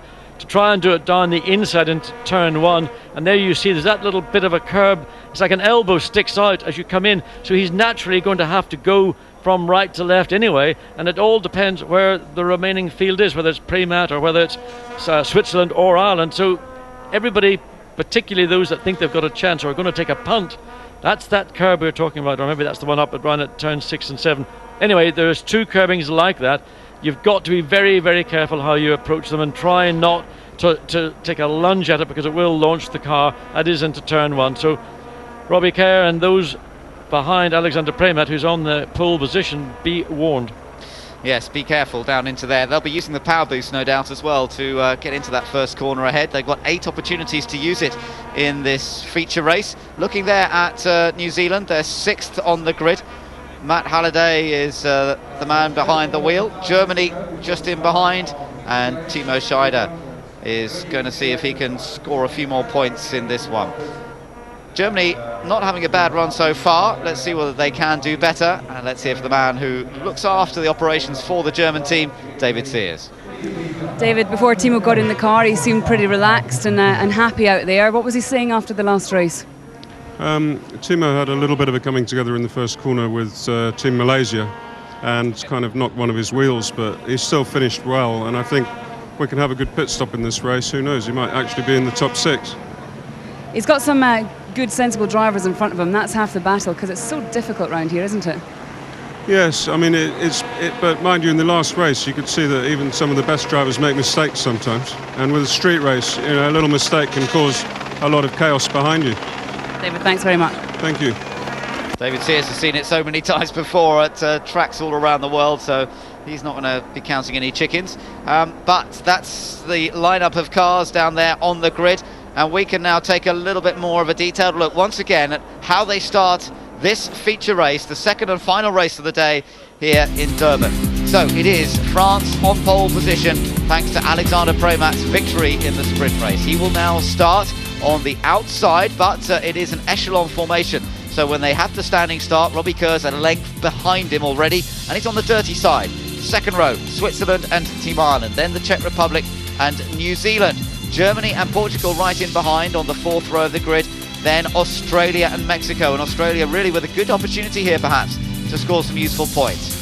Then we've got Pakistan and Canada, although it may be that Pakistan will have to start from pit lane. USA and India, Austria and the Netherlands, and then Lebanon and China starting back on row number 9. On row 10 it's Brazil and South Africa, and all these guys of course who had problems in the first race. We've got Indonesia, Italy and Malaysia bringing up the rear of the grid. That's how the 23 cars will start this race, and it's all about that run to the first corner, and let's hope that we can keep it as clean as possible. The A1 Grand Prix of Nations here in Durban, the feature race coming up. And we talked a bit about the problems of that first corner, plenty enough, John. If you were trying to overtake somebody here, which corner, whereabouts would you try to do it? Essentially, there are 3 places on the circuit you can overtake. That's the difficult thing to do. There's one place which is easy, and that's in the pit lane. That then, of course, is down to you entering the pit, stopping the precise point that the team have designated, and then the crew getting on and doing a clean job. The 3 places on the racetrack are obviously into turn 1, into turn 9, the last place, and it takes a big amount of courage and a lot of commitment, and that is into turn 13. If you can come off turn 12 and take a run down the inside, you will compromise yourself, but in doing so you'll also compromise the car you're overtaking. It's a big ask for anybody to do. 1 or 2 have shown the kind of, if you like, guile, motor racing skill to do it, and Robbie Kerr clearly is one of those in Team GBR, as is Jos Verstappen in the Netherlands team. But get it wrong and you'll take 2 cars out. Yeah, well, this is the area that both of those drivers attempted to get past Alexander Premat. Premat's got that inside line fairly well covered now. He's made sure of it on a couple of occasions when he's been attacked by both Great Britain and the Netherlands. So let's see whether he can hold on once again. He's got to get the start right, he's got to get away cleanly, and Great Britain will be right there with him, still looking for their first victory, of course, Great Britain, and they're looking for the chance to take 3rd place in the series here. If they can score 2 more points than Brazil in this race, then they will be going into 3rd position. A few last-minute adjustments on the Portuguese car. Yes, Alvaro Perez had a bit of a mixed weekend so far. He's been off the track and maybe not delivering the potential. I mean, certainly the driver, there's no question of ability. You don't win Formula 3 championships in the UK Championship because you're no good. And alongside him, just to the rear, is Will Davison for Team Australia.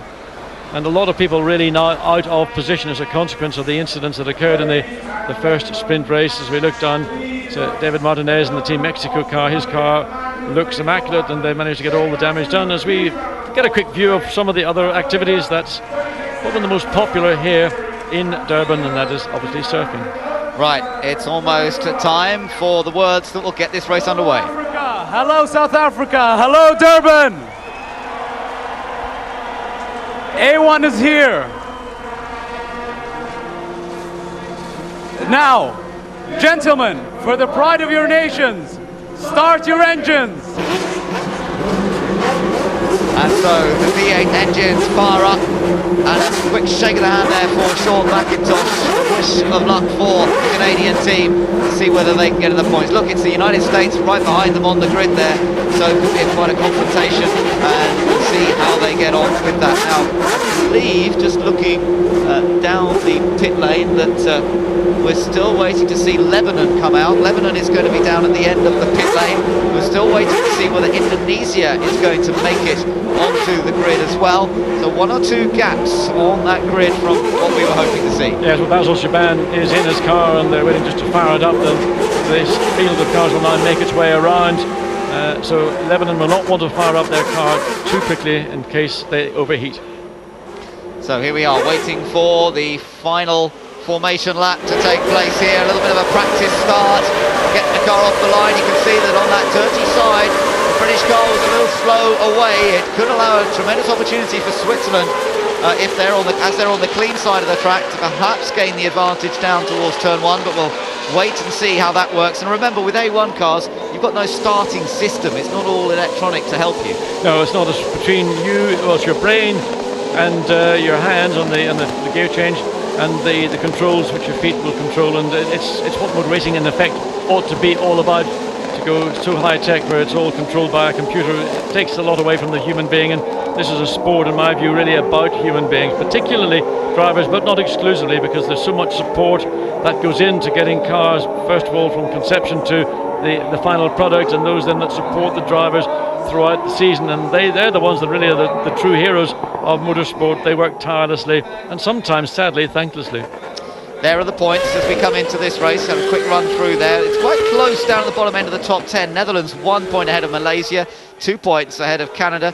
Czech Republic's right in there as well, and Australia, which picked up a couple of points in the last race. Also, it's very, very close around that area. But up front, of course, remember, France have a very, very comfortable championship lead, and they've extended it further already today, courtesy of victory in the sprint race. Well, Alexander Premat and Team France have sprinted away. Well, actually, it's Team USA. The field is actually quite spread out, and this is always a problem when you are the pole sitter. You want to bunch the field back up as they come down to the penultimate and the last corner on a lap, to ensure that when you go onto the grid, you're not sitting there waiting for the tail of the chain to get onto the grid, and sometimes it can be as long as up to a minute, and that minute just seems to last forever. And of course, you'd start to go through a thing of, is there something wrong with the car? Is it getting too hot? You watch for the indication on the readout on the dash or on the steering wheel, as it is in the case of an A1 Grand Prix car.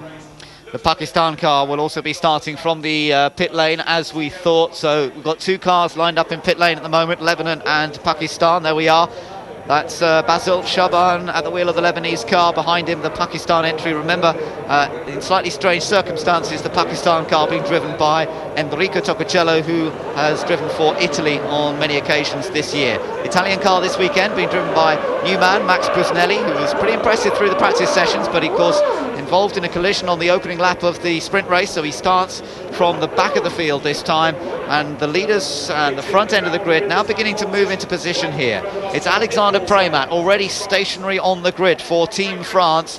On the left of the picture as we look at it, it's Team Great Britain, hoping to get a bit of traction on the dirty side. Brazil now moving up into position at the back of the grid, so is South Africa, and we're now getting ready for the start of the feature race here in Durban. France versus Great Britain. The battle is rejoined once again. Switzerland will be hoping to get in there as well. The lights go out and France trying to get away, but it's a slow start. Switzerland, stunning start from Switzerland, splitting Team GBR. GBR getting bogged down, and Ireland comes down on the outside. Switzerland takes the lead, France is second. Ireland trying to take third, but Robbie Kerr of Great Britain's got it covered. Watch the battle in the middle there, and Verstappen's had an amazing start for the Netherlands. He's already gained some places. Well, great start from Germany, as well as also Portugal gets past New Zealand, Australia, America, and as you say, Team Netherlands, and disappointment for the Czech Republic left on the grid. Oh, a stall. We've seen stalled cars on the grid several times this year, and it's happened to one of the most experienced, Thomas Enger. And they're going to try and get that car pushed to safety at the pit lane exit, but they're going to have to push very quickly because the field is already halfway around this 2.04 mile circuit. So power boost buttons have not been used very much yet. Ireland have used theirs once. Indonesia coming out onto the circuit. Well done to the Indonesian team for getting that car ready, and he's managed to get out before losing a lap. That's absolutely crucial. It's Switzerland that leads, from France, Great Britain, Ireland, Germany, as you say, with a very good run at the start. And Team GBR right behind Team France. They're going to put pressure once again. So as we watch the cars come through to turns 11 into 12, this long you pick up speed all the way through the corner. There's into turn 13. Now, if anybody's going to make a pass into there, I think it'll be Team GBR and Robbie Kerr. But if he gets it right, he'll be a hero. If he fails, it will be all over. Neil Yarni of Switzerland leads. He's won one race so far this year in A1 Grand Prix. He made a great start. Look at the battle behind Portugal, then New Zealand in the black car trying to join in. Australia's there too, USA, and then the Netherlands. The Netherlands in 10th position. A great start that from Verstappen. Well, he's got to find a way to get round to the Team USA, and that's not going to be as easy. Verstappen made up all those positions by just experience going into turn 1, but once you get into a line of cars, your momentum is dictated by that of the car ahead of you. And unless there's a situation as we saw at the end of the lap of the first race, well, this will be a tough decision. No doubt. Alexander Premat doesn't look quite as comfortable with his car running in second place as Yarni in the lead car looks at the moment. But it's early days in this 40-lap encounter, and we've got a pit stop to deal with as well at some stage. Lock up again, Robbie Kerr, major lock up coming into turn 9. He wasn't attempting an overtaking manoeuvre, he was just braking late, and that's what's dogged this team. Pretty much throughout the series they have this problem of locking the front brakes, and that all will do. You're going to make a entire stop, but nevertheless you don't want to get out of balance wheel. That will make the job of Robbie Kerr very much more difficult. Look, he comes alongside France into the garage, into the pits. France into the pits, a very early pit stop. So Switzerland. Yeah, very early pit stops here for both France and Switzerland. Portugal going for the early stop, so is Canada. This is the earliest opportunity that they're allowed to stop, and Great Britain leads in Durban, with Team Ireland now in second and Germany in third. Let's watch the stops. So Switzerland go to work. They were leading this race, remember, before they decided to make this pit stop. Very interesting strategy here from these top teams who are making the early stop, presumably expecting a safety car period and France at some has got point. a problem. France has got a problem. They're not getting the kind of smooth. The right front is not working for France. It is all disappointment to USA and Australia. USA and Australia have tangled, and this will bring the safety car out by the looks of things. Has France got going? And has he stalled? No, he hasn't. He had to wait for Malaysia to go down the pit lane before he could get into it himself. And we are going to see, I think, maybe the safety car coming out. Let's see if they've managed to get those cars out of the way. What a disaster for France. Here we've got those two tangled cars and waved yellow flags. And the drivers are having to go the long way around. They can't take the natural line round turn 1. The safety car board is being shown at start-finish line, and that means that... that was a big punt down the inside. Team USA, Phil Giebler trying to get it done on Will Davison. Davison moves over to the left, gives him room, but of course New Zealand suddenly came into play, and Team USA had to move to the left, and the back end got away, and it was just sort of, well, it was a normal motorway or traffic collision. Yeah, what a shame for these two guys. But Davison kept out of the way, but then there was no space for him to come through as USA spun. Netherlands did well to slip through on the inside. And Great Britain makes a pit stop. So from the lead, Great Britain making the pit stop under safety car. There's a problem on the right front. Problem on the right front wheel. Hasn't got it finished yet. Oh, they desperately need a good stop here. They've been so quick in most of their pit stops this year and through the season. And away he goes, but that wasn't a great stop for Great Britain. And Switzerland's gone through, so Switzerland, technically, when this all shakes itself out, certainly is going to be ahead of Team GBR, and also Germany is now ahead of Team GBR. Yeah, and where is Canada going to be? Canada rejoining there. And they couldn't pass, waved yellow flag, so he had to follow. He's got the line. He's taken out one of the air hoses with him. Great Britain has an air hose, a piece of rubber tubing beneath the car, which must have come from pit lane, and it's trailing underneath the car. That is terrible news. And was that from his team or was that from another team? Now that's going to mean he will have to come back in if it doesn't detach itself somewhere around the track, which it may well do.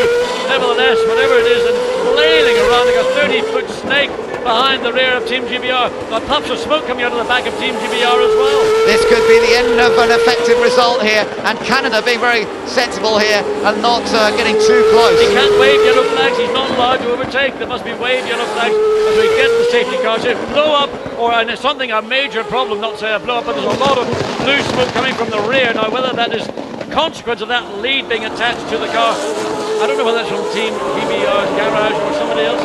Well, drama indeed for Team Great Britain once again gets into the lead of the race, and now the pit stop's gone wrong. Now, is it still attached? Yes. Whatever it is causing a bit of smoke at the back of the car as well. Maybe it's getting tangled up in a drive shaft or something, I don't know what, because now there's no smoke. I think he's trying to get rid of it. Look, he's weaving around, but he'll be given a black flag. That's attached securely to the bottom of the car.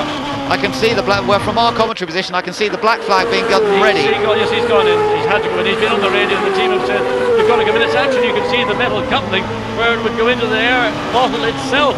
But where it is attached to the rear of the car is impossible to tell. Now, whether the blue smoke we saw was the consequence of that getting trapped under a wheel and tire, we have to wait and see. But certainly, jacks under the car, front and rear. Can they get it detached? Well, it must be pretty well jammed in there. I wonder what it's got jammed on. But they've got it out.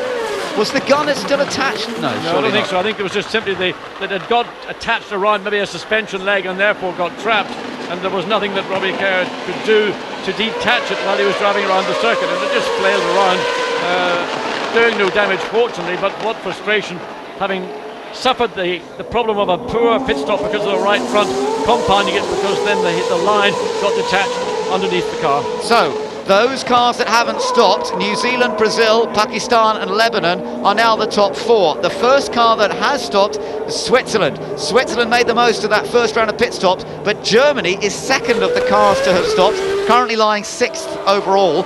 Canada also, of the cars that stopped, is 3rd, and then the Netherlands 4th. So there's been some big changes here. Now, of course, New Zealand and Brazil are running 1st and 2nd, but they've got a pit stop still to do. But Ben, looking down, Ireland are 14th, and race winners in the sprint race, France down in 15th now. They had a poor pit stop. Ireland, we didn't see their pit stop, but they clearly, when they were second, when they were running behind Team GBR, they then came in the following lap. They must have also had a poor pit stop. Let's take another look at the start. There was Enger stalled on the grid, but then it was the run down here. Bad start by Premat, and Yanni took advantage. Germany also a big gain in that start of the feature race, gets up to 5th place. Challenged on the outside, but was able to secure it. Portugal and New Zealand putting pressure on Team Germany, but not a problem. Amazingly, they just about made it through the first corner without contact, and Verstappen was able to find a bit of space as well. This is how it looked as Switzerland went side by side with France into the hairpin. France couldn't do much, but managed to stay in 2nd place. Verstappen cut back in late there to try and take the advantage, and almost wiped himself across the nose of the Canadian car. I mean, it's just like Jos Verstappen drives the Dodgems in Zandvoort at one of the amusement parks. Just cut all the way through, no problem whatsoever. Staying out of trouble was South Africa, and they are now shown as 11th, having made their stop. So South Africa could be getting into the points here, but Australia, I'm afraid, are out of this race. Will Davison walks away from his battered car with no front wing on the machine and is out of the event. Yeah, so 2 cars out already. Well, Czech Republic 1 lap down, of course, having that stall on the grid as the flash went out. And now the chain of cars, the majority have made, other than it's Lebanon, Pakistan, Brazil and New Zealand, yet to make that mandatory stop. And I don't know, when they take their chances, there may well be other safety car interruptions. So they just, by staying in the lead, they can stay out until the penultimate lap before they make the decision. That was the moment the USA tried to go down the inside of Australia and just overcooked it, basically tried to still make the corner and spun right in front of the Australian car. Great disappointment. You can see the rear wheel was locked, and of course that would incline to drag the back of the car around. Will Davison went for the gap, but the gap didn't emerge as he had hoped it would do, and there was the contact. Let's look again and see. There's the lock-up. The rear wheel turns in, doesn't turn enough, wasn't maybe aggressive enough and giving himself sufficient room, thinking that maybe Team USA would have rolled back rather than coming to a stop, and maybe even rolling slightly forward. Yeah, unfortunate for Australia that he couldn't really have done a great deal more than he did. Gave the guy room, but unfortunately nothing to do on the exit. So Team USA out of luck on this occasion. Up front though, currently leading, is Team New Zealand, with Brazil in 2nd place, and we think the safety car may be coming in. Yes, the lights were out. There you see the lights are out on the safety car.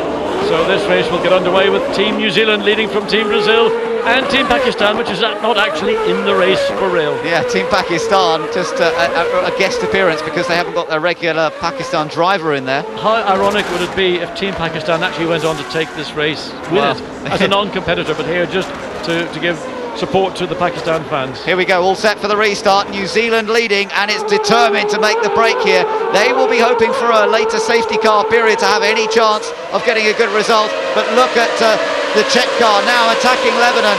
So Thomas Enger trying to get down the inside on this restart. Can he make it tight enough? Lebanon gives him room, and Enger was just not prepared to take a big gamble there. He wasn't sure whether he was going to get the corner from Team Lebanon or not. He did the wise thing, he did the prudent thing, just backed off and sort of cruised around the corner. There we see the battle that's going on as the cars start once again, with 34 laps to go, or 1 hour, whichever comes sooner. Switzerland, remember, is the first car on track that has made his pit stop, currently running in 5th position. He's got Germany right behind him, Canada and the Netherlands, and Netherlands currently running in 8th place overall, but 4th of the cars that have stopped. Remember, he started at the back after that accident in the first race. He's still in the hunt. Well, there's your answer with Ireland, John. They've got yet more problems. Well, whatever that problem was during the pit stop, it may have been manifest just prior to coming in for it, or just going back out. Certainly they lost ground and now back in the pit, so it looks like it's over for Ireland in the future race. Matt Halliday is leaping away out in front in the Black Beauty in the New Zealand car. He is absolutely committed. He knows his only chance of getting a good result here is to open up a good enough advantage and hope really that there's no safety car for a while so that he can build up a lead. Basil Shaban, Team Lebanon, still under pressure from Thomas Enger, the Czech Republic. Enger may not be so generous about making an overtaking manoeuvre. Basil Shaban pulls over to the left, but he can't get it done again. Shaban for Lebanon late on the brakes, overshoots the corner, and that now he comes back, but at least gives room for the Czech Republic to get through cleanly.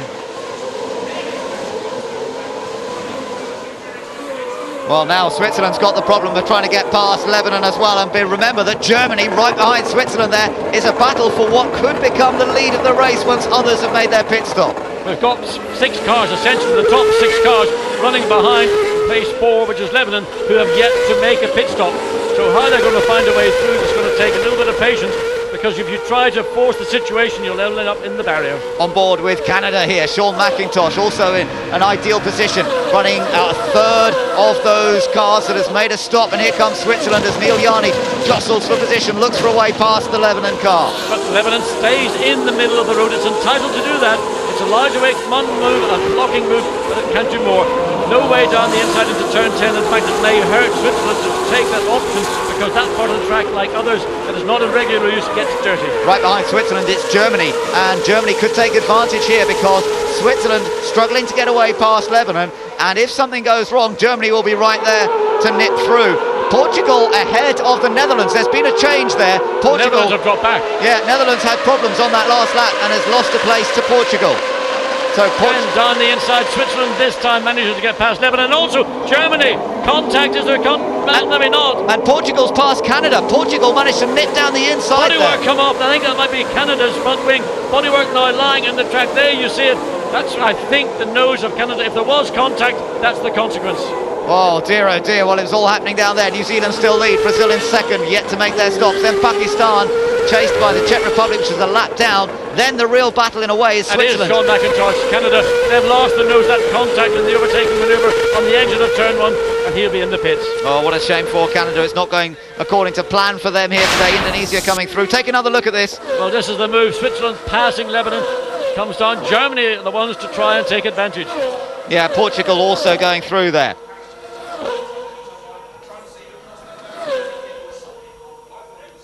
Another view of that as Canada really cut back on Portugal. That really, John, surely was Sean's mistake a little bit. In a sense, yes, you have to say that he's trying to get back. He probably had the barrier on the left-hand side looking him in the face. He had to cut back, but he just cut it too fine, and there the nose damage, the wing off, and he'll be in the pits. Yeah, here he comes into... No, he doesn't. So he's staying out. I wonder whether he feels, well, I can still continue in this race. I'm not going to be as competitive, but if I keep running, I still may pick up points. Yeah, well, of course, it's going to be very difficult for anyone to overtake him, but here's the man who'll try. It's the Netherlands, Jos Verstappen, trying to get down the inside, and he makes the move stick. So that brings the Netherlands car back a place. He lost one to Portugal. Oh, dear. Well, I don't know why he went over his front wing. All he has done now is scatter that wing carbon fibre, the shards of carbon fibre all over the racetrack, and I wonder whether that will be in itself a reason to put the safety car out, because I think that will now need to be cleared up. Thomas Enger, Czech Republic, retired. Race over. Oh, that's a shame. He was trying to gain his lap back, wasn't he? He was attacking up front, but his race really went wrong from the start when he stalled at the start of the race. New Zealand still pulling away, 1 minute 20.1, and what's happened to Great Britain now? Being pulled back as well, that's down at turn 1.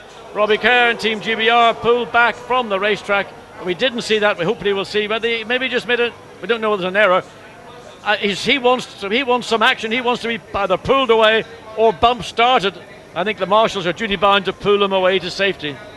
So it looks as though it's all over for Great Britain, and what looked as though it could have been a tremendous day has all fallen to pieces. And of course Brazil, we talked about the battle for third place in the series between Brazil and Great Britain. Currently Brazil's running second, but they still have to make their pit stop. Well, New Zealand's got a 1.9 second advantage over Brazil, so Matt Halliday hasn't got a lot to play with. You remember, he's still got to make that mandatory pit stop. Look at the field as they fan out behind Basil Shaban and the Lebanon, with Mexico now directly behind the Lebanese car. South Africa in there as well, getting a big cheer for Stephen Simpson. He's now up into 10th position. He has made a pit stop. Into the pits has come Sean McIntosh of Canada. He couldn't continue with that damaged front wing. He also had to wait until the team got a nose out and were able to, there's no point coming in sitting there if the team haven't got a nose prepared. They didn't expect damage to the nose, so they had to go and get the nose out and then prepare for the refitting. So New Zealand leads, Brazil second, Pakistan third, but those three cars have yet to stop. Then it's Switzerland, Germany, and then followed by Portugal, the Netherlands and Lebanon. Lebanon also is yet to make their pit stop. They're followed by Mexico, South Africa, Malaysia, France. The series leaders, France, still down in 12th place. Lock up from Neil Yarney, that's into turn 6. And India. Spin. Yep, for India. Arman Ibrahim has had a spin, and that's dropped him down. He was running in 14th position, and unfortunately, I wonder if he stalled the engine here. The marshal's very quick again. It looks to me as if he has done. So once again, as they come round the back of the circuit, there's a move. No, it's not. Oh. What is going on? Ananda Mikkola and India get together in turn 9. Well, we gather there's going to be a drive-through penalty for Team France. Now, what's happened to Indonesia? He's got a puncture left rear. Yeah. So that car also out of the race. Look at the look of consternation. Jean-Paul Grillo, he doesn't understand. What have we done? Why are we getting black flag? Yeah, I don't know what the reason is, but they're being black flagged. Team France, for whatever reason, they are being brought back into the pits. And, well, they can't quite believe that. And suddenly, their domination of the series is looking a little shaky. Now, what's happening here? Lebanon still trying to protect its position from Mexico, South Africa, Malaysia. There is France, who, as we know, has got to come into the pits. But the safety car is on standby at the moment. France in 12th place, but the key to this race is the position of Switzerland in relation to New Zealand, who are leading. It's only 6.7 seconds gap between 1st and 4th place. And for New Zealand, Brazil, forget Pakistan, they're not competing, they're just giving a demonstration. There's Mikkola's car once again. That means that Brazil and New Zealand, if they don't pit stop, well, they're going to lose out completely. Now, I think New Zealand has come into the pits. That's interesting. So they've picked up the next car, which is Brazil. So New Zealand making them a choice to come in now. It hasn't really worked because the safety cars come out earlier than they would have liked. So this will put them all the way back down the field, well, possibly as far down as somewhere in the low teens. Not too bad. New Zealand is coming out behind Malaysia. Malaysia currently in 9th, so maybe it's 10th. Australia have gone past, it's 13th.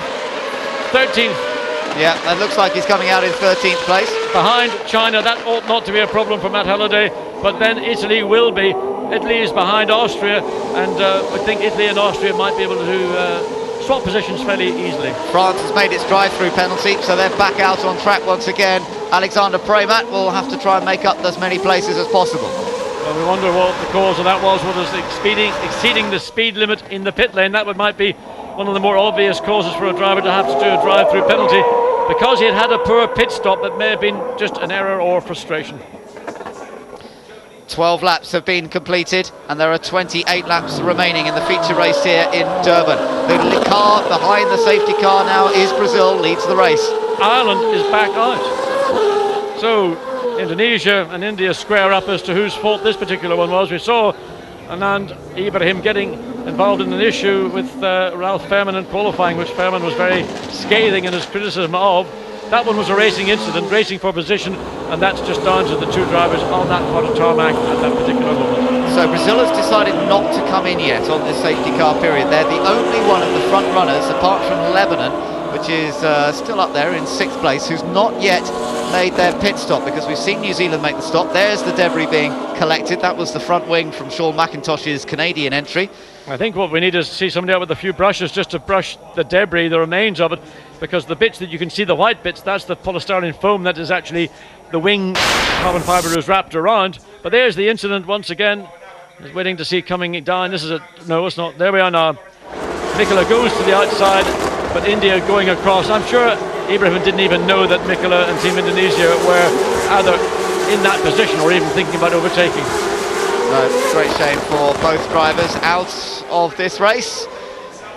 End of the day, and of course a lot of support for the Indian entry here in South Africa, here in Durban, but unfortunately they won't be able to cheer him on anymore. Now, Brazil still the race leader, but right behind is Switzerland, who's in the favoured position. They've made their pit stop. They've got Germany behind. Germany could be on for their best result, but Ireland's back in again. Back in again, but I wonder, is this... well, they're pushing something into the car. I don't know what they're doing in the cockpit, attaching it, whether it's the... Well, it's just a battery. That's where the jump battery attaches to the ignition system on the car. Well, dissatisfaction looking on the face of Ireland. Very disappointed. They knew that they had a car that was a podium finishing car, whether it was first, second or third, and yet again the frustration that they're having to contend with. On board the Netherlands car here now, Verstappen's up in 5th place after all this. He is ahead of the Lebanon car now, with Mexico just in behind. So Germany looking very, very strong. Timo Scheider running second effectively at the moment. It all depends though on Brazil, and whether Brazil can try and make a break in this next sector of the race, how long they decide to go before they make their pit stop, whether they can play strategy at all that will help them.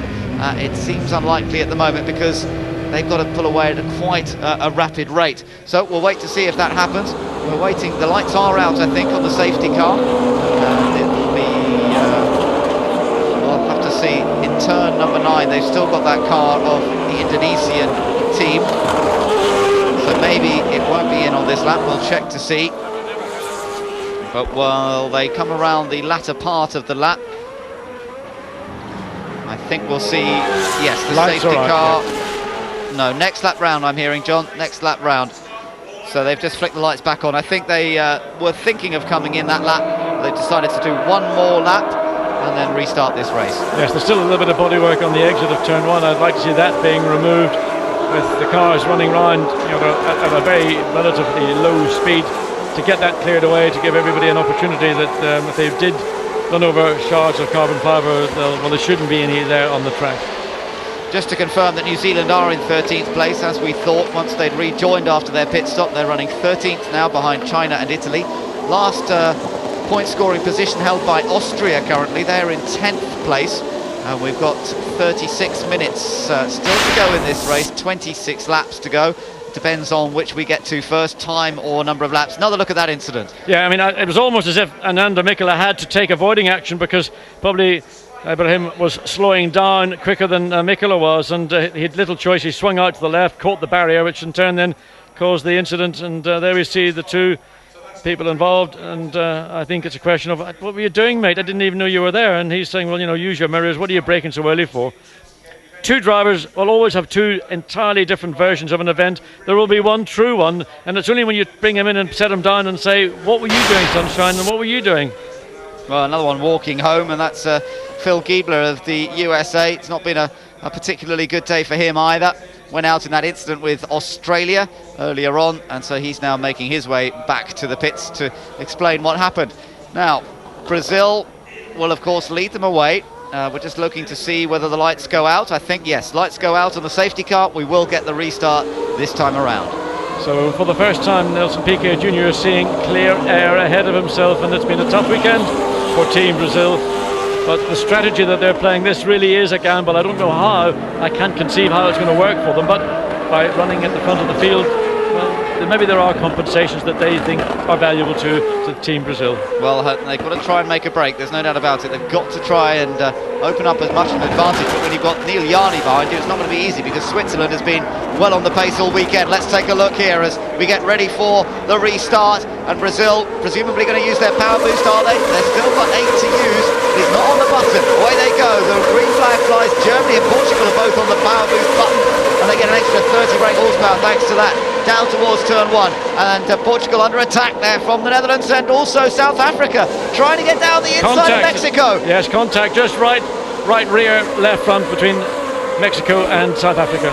But they got away with it, and now Malaysia's down the inside of South Africa. Alex Young taking advantage there. Well, a great overtake by Malaysia, because no one has overtaken there any point of the weekend. So Alex Young took his heart in his mouth and took a punt down the inside and caught Stephen Simpson of South Africa unawares. Simpson, perhaps his rhythm disturbed by that little bit of contact at the previous corner, was probably being a bit careful, and he's lost a place as a result of it. But he's still out there, he's still in one piece, and that's probably the most important thing from his point of view. But watch in the background, the black car, Team New Zealand, right under the rear wing of Team Italy. There's going to be a move attempted, whether it will come off as they come down into turn 9. That means New Zealand's already passed China, has it? Yes, I think it has. They're trying to attack Italy here. Now Halliday's going to cut back. No, he can't quite do it. China's losing more ground in the background. Yes, but that was all because Austria was ahead of Italy and New Zealand, so that compromised New Zealand's opportunity as Italy was trying to find a way to Austria. And look, Pakistan in there with Tocacello driving the Pakistan entry. He's not far behind as well. Tocacello can.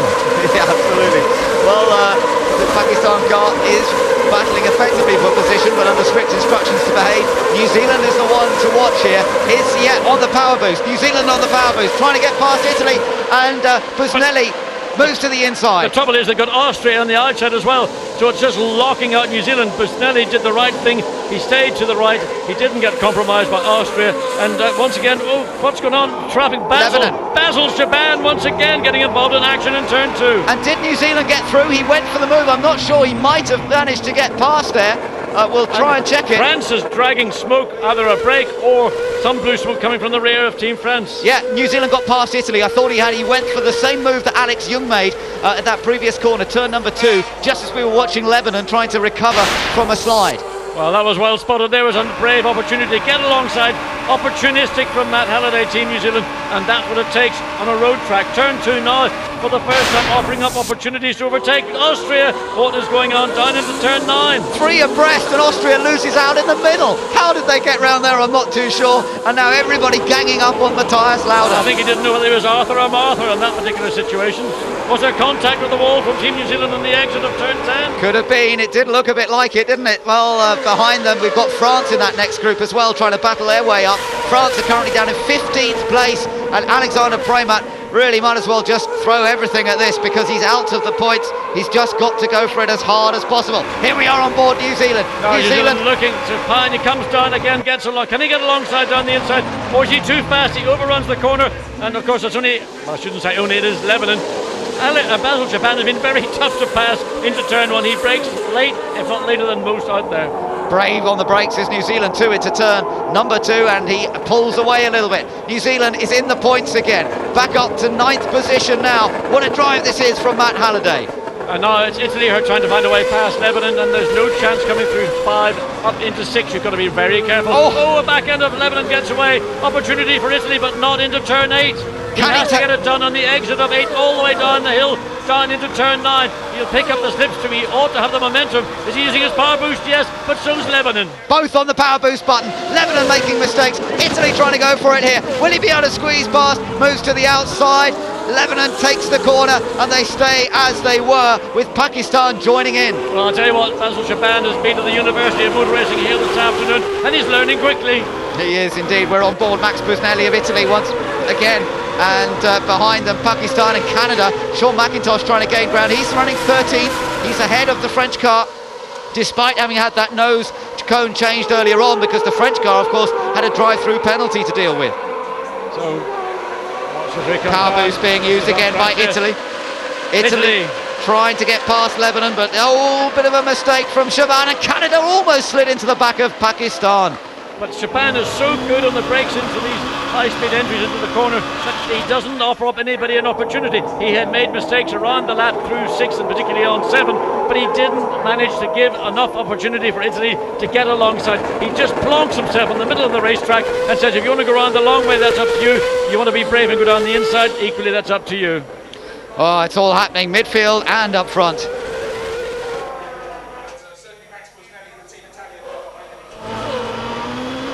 Still riding with Team Italy here. They're in 11th place, trying to get past Lebanon. The race being led by Brazil, who's only got a 1.5 second gap over Switzerland, Germany and the Netherlands. Again, locks up. This time it's Italy locks up. France slides down the inside of Canada, and alongside this time Shaban has been wrong-footed going into turn 10, tries to turn in, but Italy's got the corner. He must get the speed off. He's done it successfully. It's taken a long time to get past Basil Shaban. Now you've got Pakistan, who are not really in the race, they're just out running, and that's going to hold up France, who are running behind Pakistan.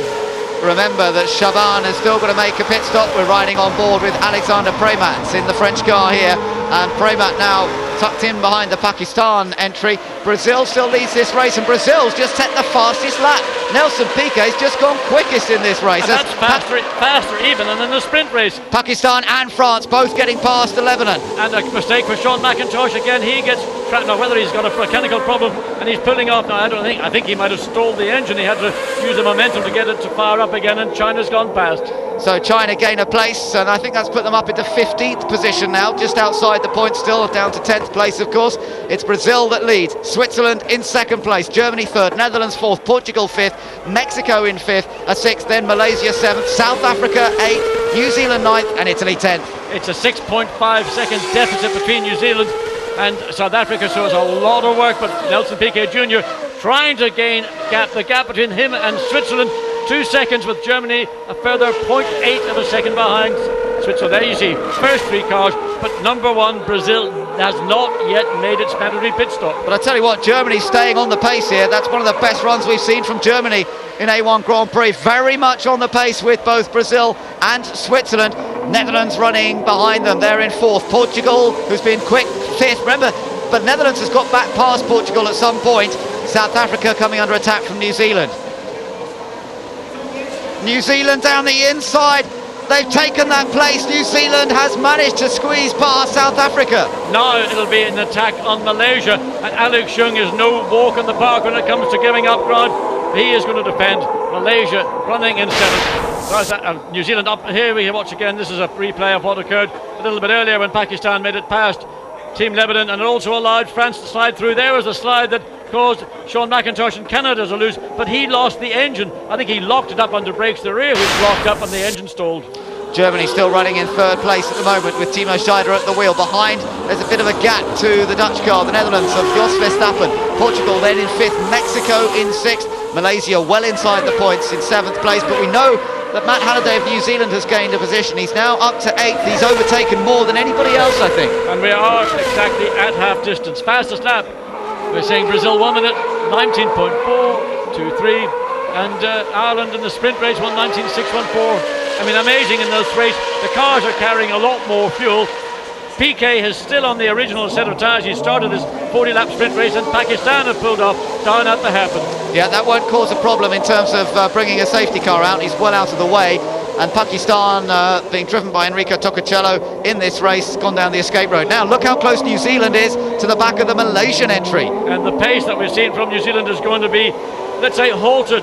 And it may not just be momentarily, it may be for the duration. 19 laps of this race, 25 minutes remaining in terms of time out of the 1 hour maximum time you're allowed to run. Pakistan back on track by the looks of things, and as they head around, they've got France just tucked in behind them. And France still running way down the order, of course, courtesy of that extra pit stop earlier, but they might still get into the points here this afternoon in the feature race. They won the sprint race, remember, but things have not gone to plan in the feature race. And for one of the very rare occasions is because they had a poor pit stop. Normally France have been absolutely perfect in every pit stop we've seen, with the exception of the first round at Brands Hatch. And here it went all wrong in the pit lane. That one wheel just would not get locked up. They couldn't lock it back up. I noticed that Ireland's back on track. It might actually have been Ireland we saw earlier on. They're going to try and get that fastest lap, so they've stayed out there. They did have fastest lap at one point, but I think they've just been have they still got it? No, I don't think so. 1 minute 19.432 is the fastest lap for Ireland. 1:19.423, so it's within hundredths of a second. So Ireland doing what they did back in Dubai. They're going back out, they're looking for clear track to ensure that they can get the fastest lap and therefore the single point that goes with it. Yeah, so they're running in 17th place, some 7 laps down, but they might as well stay out there and try and get a point. On board with Alexander Premat. He's behind Enrico Topacello, who's driving guesting for Pakistan, although he won't score any points in this race, but he's still in front of the French car at the moment. In fairness, because of the circumstance around Pakistan's entry, it would be fair that he would let France go through, because this is denying France the opportunity of that one vital point which they would love to take in this feature race this afternoon. Now, what's been going on again here between Lebanon, Canada on the inside, Austria on the outside? Did they contact each other? Yes, they did. Right rear, left rear, Canada and Austria. So Matthias Lauda having an afternoon where really sometimes he feels he's being swamped by competition. Now here we go, Pakistan getting out of the way, and actually I think probably backing off a bit there to allow France through cleanly. Maybe he's been given a word by the team and he's moved out of the way. Well, of course, the teams all monitor the commentary. They picked up that observation from us in the commentary booth, and they would have passed that on to Pakistan. Brazil leads, but they haven't made a pit stop. Switzerland, Germany, the Netherlands and Portugal all have. Only 2 cars haven't stopped in this race. That's the leader, Brazil, and Lebanon currently running in 13th place. Everyone else has made their obligatory pit stop, so they're really racing for position. Malaysia, they're 7th, with New Zealand bearing down on them. And this is what I anticipated would be the case, that Alex Young and Team Malaysia is a very clever race driver. He knows how to use the racetrack. He has stymied the pace of New Zealand. He's forced New Zealand to slow down to the pace of Malaysia. And once you can do that with a competitor, then you have got control over that position. So Malaysia in 7th and New Zealand in 8th. Yeah, with right behind them the home favourite, Stephen Simpson, driving for Team South Africa. He's in the points, he's in 9th place at the moment. Behind him is Italy. He's got a useful little advantage over the Italian car. Ireland, what are they doing? Ralph Fairman trying. Look, he's got that left front wheel locked up. Can he avoid contact? He's out there simply to try and get the fastest lap of this event. And he's out of the car now. That's it, the lock up on the left front. Whether he hit contact, we couldn't really tell, but whatever it was, sufficiently serious, his day is now over, and he has not achieved that desirable fastest lap. No, 4th place in the sprint race, but nothing from the feature. A bit like Great Britain, who had a good sprint race, but it's all gone wrong for them in this one. Great Britain out of this race. So Portugal there, still pretty close to the back of the Netherlands car. Then Mexico on their own. Here we go with the Malaysia, New Zealand and South Africa trio heading down to turn number 1. The top 5 cars are covered by 7.5 seconds, and PK, Team Brazil, who's leading, has yet to make a pit stop, so you can forget about them for being a podium contender this afternoon. Yeah, Brazil are going to drop way down when they do make their stop. Look, I think Canada made a mistake a moment ago, went over the curbs, and this time he gets away with it. That's where they've modified the curb. Yes, you can see there the little bit of curbing that's been removed to enable a driver who does make an error. He will not be penalised for that. That was just simply a driving error. He didn't seek or gain any advantage, and here he is running car in one piece, and a good decision on the part of the race director and those that are involved in the running and the security of this race. John Village, who looks after the engineering side for that car, but not looking terribly happy at the moment. They're not in the points. Full sparks from the bottom of PK's car. As he came round the corner, the car bottomed. Now, we've not seen any car at any part of the track bottom before, but clearly the car hit a bump there, and there's a substantial amount of sparks from underneath PK's car. So watch out for that, but Brazil still leading, but not by the amount that they need to lead to take in a pit stop and still get any chance of a decent result here. So this would elevate all those following. It would mean that Switzerland would take over the lead. There's still 15 laps to go here, some 20 minutes, plenty of time available, but for Brazil it's not coming together. Switzerland in great shape, so is Germany and the Netherlands, and perhaps Jos Verstappen is still going to get his first podium. Now look at New Zealand getting a little closer to the back of the Malaysian car, and Alex Young in the yellow and white car is really coming under pressure now from Matt Halliday. Well, Matt Halliday can do very little with a driver who's got the brains of Alex Young, because Young will use his car. It may not be as quick as Team New Zealand's car is on the day, but there you see the back of the car sliding, but he uses the performance he's got to his advantage at the part of racetrack where it helps him. Where he's not competitive, then he slows the pace down, which in turn slows down Matt Halliday and Stephen Simpson running 3rd of these 3 cars. This is a stage in the race where maintaining that concentration is crucial. Malaysia on the power boost, but New Zealand's got nothing to offer because Matt Halliday's used all his available... Oh, the run goes round! He spun it! right in front of New Zealand. Malaysia spins. Alex Young has made a fundamental mistake there. And I think he might have also stalled it in the process. And that's allowed South Africa up one as well. So now New Zealand 7th, South Africa 8th. And has he got the engine going? No. And it looks as though it could be all over for Alex Young. And that was a very sudden and really very unexpected. It may again been the result of locking a brake and letting it drag into the corner, which would cause the tail to swing round. If he wasn't able to get in the clutch quickly enough, that would be a stall for sure. But remember, we have got Brazil. They are leading the race on the road, but they have yet, and they will be forced to make that mandatory pit stop, which they will do. 14 laps to go. And we've got 19 minutes remaining. Safety car is on standby. Let's look again. Watch what happens. We lose him as he comes into picture. There's the blue smoke. That was a lock-up from a rear wheel. And there suddenly we see the car pivoting round. Now he's also dropped the gears and just floored the throttle. But of course he manages now, having done that, as we saw from Verstappen in the sprint race, to stall the engine. It's going to be a safety car period.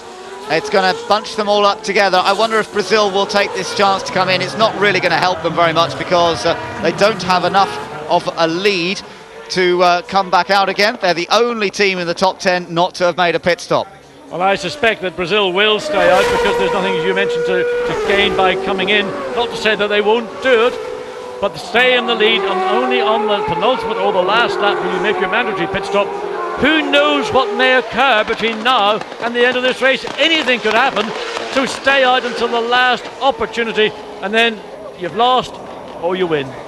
Alex Young, who's a pretty straightforward, honest driver who admitted to a mistake earlier on this weekend, will be just fuming with himself because he had a great chance to score useful points there for Malaysia. They've got their new sponsor on board this weekend in Proton, and he would have loved to have scored some points, but it's so easy to get caught out, and I think we'll see a few more mistakes before the end of this race. 13 laps to go, 17 minutes and 45 seconds remaining. There it is. He dragged that rear brake.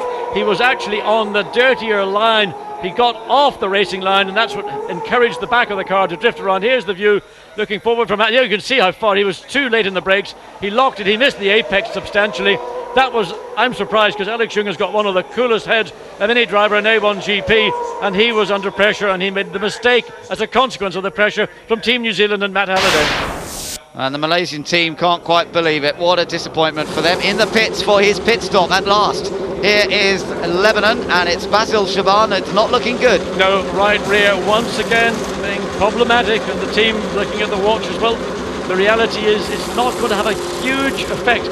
But of course, it's one of the things teams, if they can't get these tyres released, you might as well take a shipyard screwdriver, in common parlance, a hammer to it, and bang the thing off. Of course, this is the danger of leaving a pit stop till late in the race because it gives a lot more time for the heat build-up to make a difference. And also, the man who's designated to the right rear is the only person who is permitted to work on the right rear. If any of the other corner workers decide to get in and give him a hand, then the car will be eliminated from the race. So look at the frustration. He's got it off, but a poor man, he will be sweating like a racehorse after running the Grand National, I think, in this one. Oh, and he knows that everybody's watching him, waiting to get that car ready to come back out again. It's a long... Now he can't get the wheel nut on, can he? No, it won't engage properly. That rear half may have... All he has to do is just take it easy. It makes no difference whatsoever. It's a question of just more haste, less speed, and for Basil Shaban, who's really driven very, very well indeed and defended staunchly throughout the race. He's giving a quiet rest. He might have a quick drink, maybe read the newspapers, and when the thing's all complete, go back out on the racetrack. He could still conceivably finish in the top 10. You never know. With 12 laps to go, anything is liable to happen. I think the problem is he's lost an entire lap, which is a great shame, of course, because he won't now be on the same lap as the other front runners, but as you say, he would have dropped to the back anyway. Well, Ben, we're just getting a signal from one of the other engineers who was not actually physically helping but was giving moral support, and he gave the signal to the team that no way, we can't continue, we've got a problem on the right rear. It's over, sadly, for Lebanon today.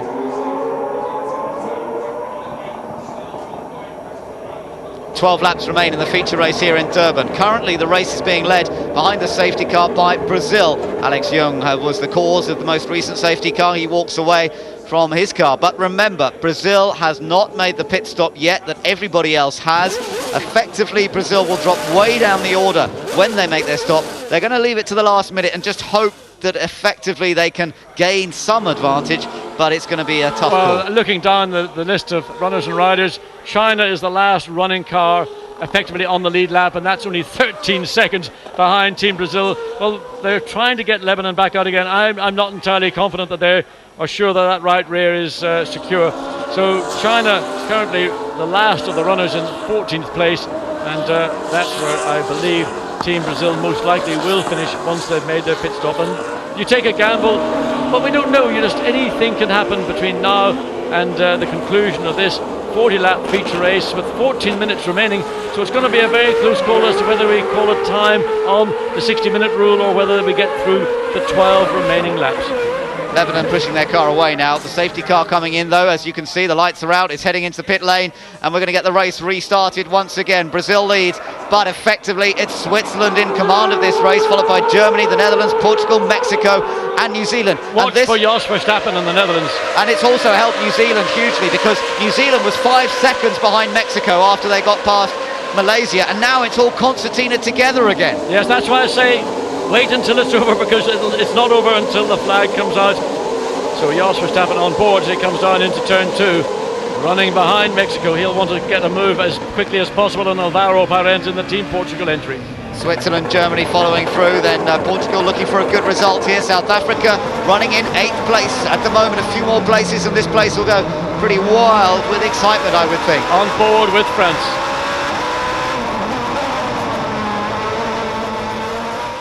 So race leader Brazil under green flag conditions once again, but they've got a stop to make. Interestingly, France are now up into 10th position.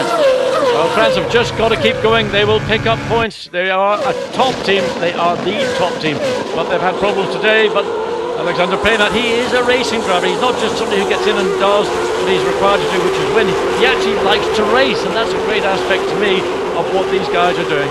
So through the tricky, a little bit of a slide there from Mexico. Did you see the red car there, just bouncing over the curbs? He's got to watch out, because Matt Halliday's overtaken more cars than anyone else, and he's the one in his mirrors. Again, watch as they come through turn 13. Halliday into the corner. He's right on the gearbox now of Team Mexico as we watch now Tanguy Zhang, the last of the runners on the lead lap. So everything hotting up nicely now with 10 laps to go. New Zealand attacked but couldn't quite do it. France is there too. France desperately trying to gain a few more points. And we're now seeing a lot more defence coming from drivers, particularly into turn 1, to a lesser extent into turn 9. Those are the two major overtaking areas on this circuit. Here we go. Outside, he gets down the inside into turn 2. No, sorry, turn 4, I beg your pardon. Turn 3 and 4, yeah, and that's the first time we've seen anyone overtake there. Matt Halliday for New Zealand has done it. Oh, Mexico's in trouble, that's why. Mexico going very slowly, and David Martinez's race could be over. Well, Halliday, everything's coming to Halliday here at the moment for New Zealand. And for South Africa, because South Africa's also benefited. They're up now to 7th place.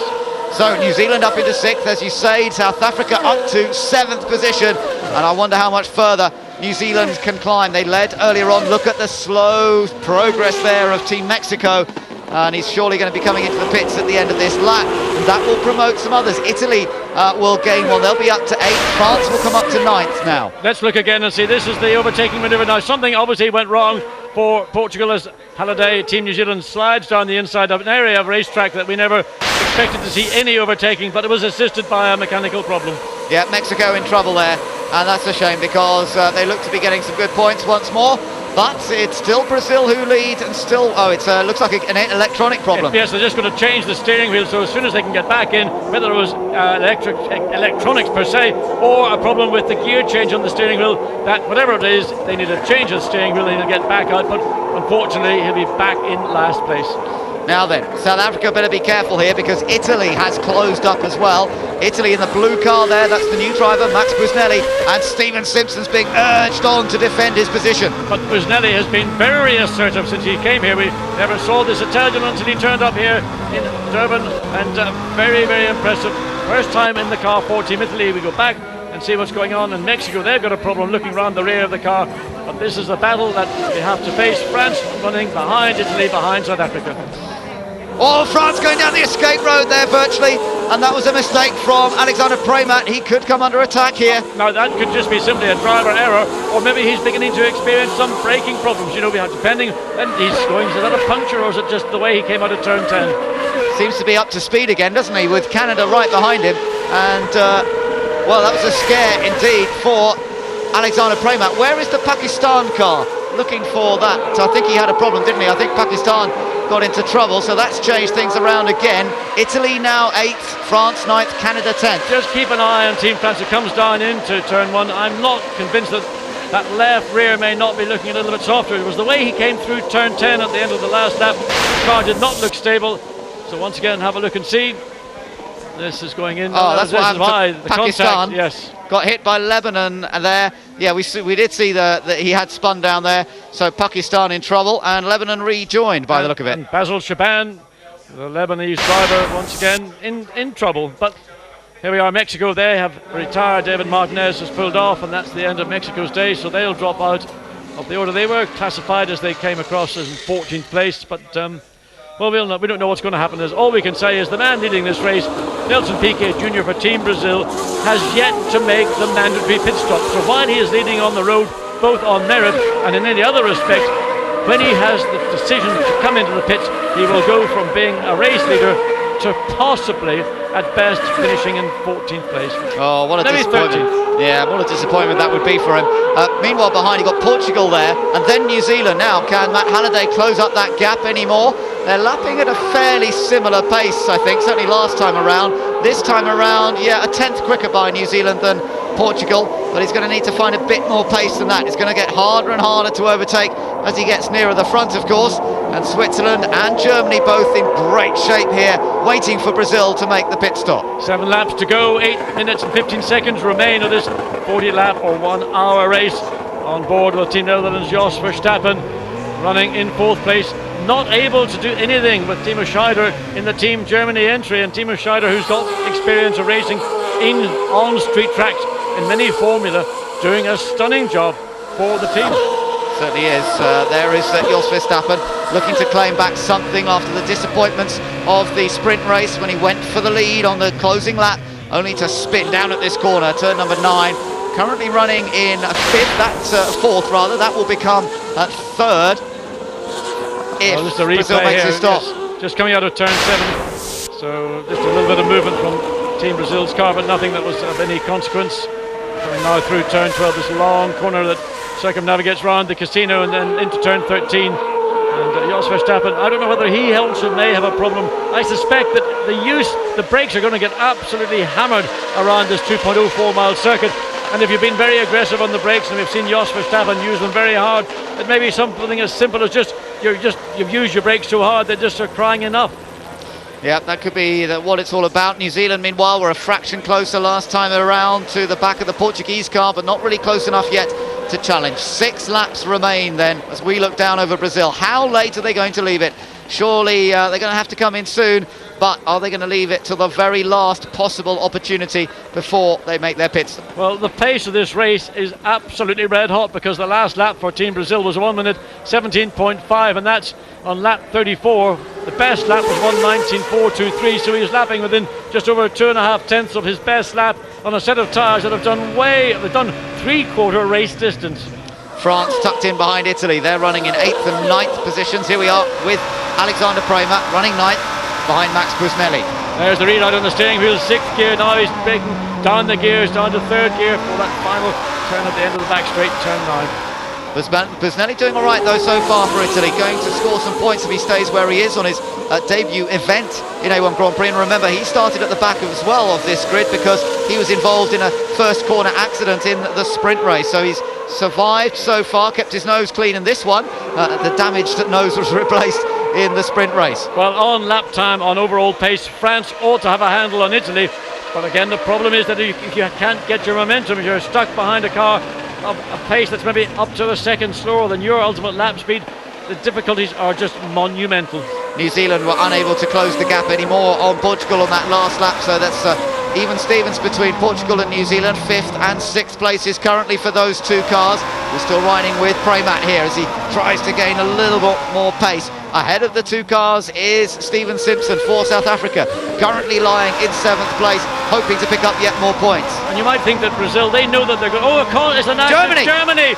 Germany from 3rd place are out. Well, that could have been 2nd as well. Timo Scheider hangs his head in his hands. That would have been Germany's best finish in A1 Grand Prix. He's hit the wall and he's out of the race. And what a crushing disappointment. What a way to finish for Timo Scheider. And this is the reason why Brazil have opted to stay out until the last opportunity, because you don't know what's going to happen. Let's watch again and see where it all goes wrong.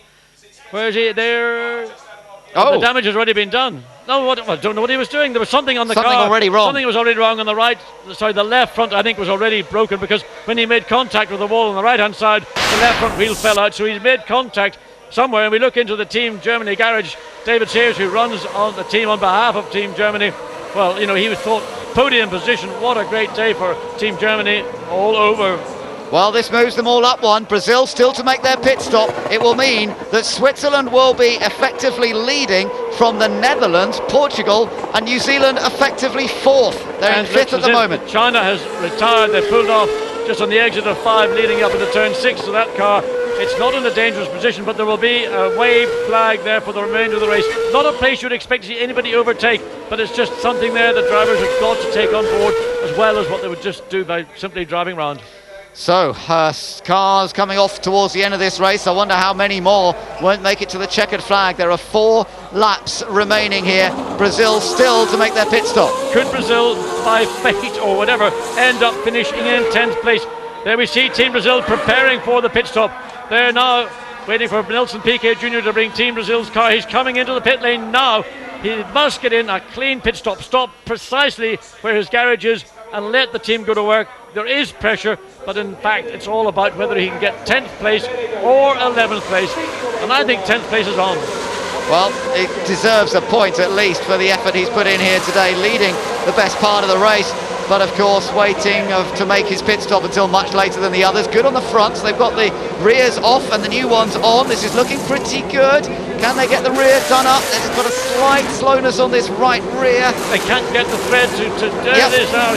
So probably, he stalled and he goes leaving the pit. Piquet Jr. having had a reasonable pit. Now you can see the frustration, the anger. He wants them to bump start the car. They want to put the air starter into the back of the car. He's going, poor Nelson Piquet Jr. Almost you can see the tears rolling down his cheeks and into the balaclava. Well, he can't believe it, can he? What is happening here? He can't get the thing restarted at the moment. It drops him right back. I'm not sure it makes a huge difference in the end.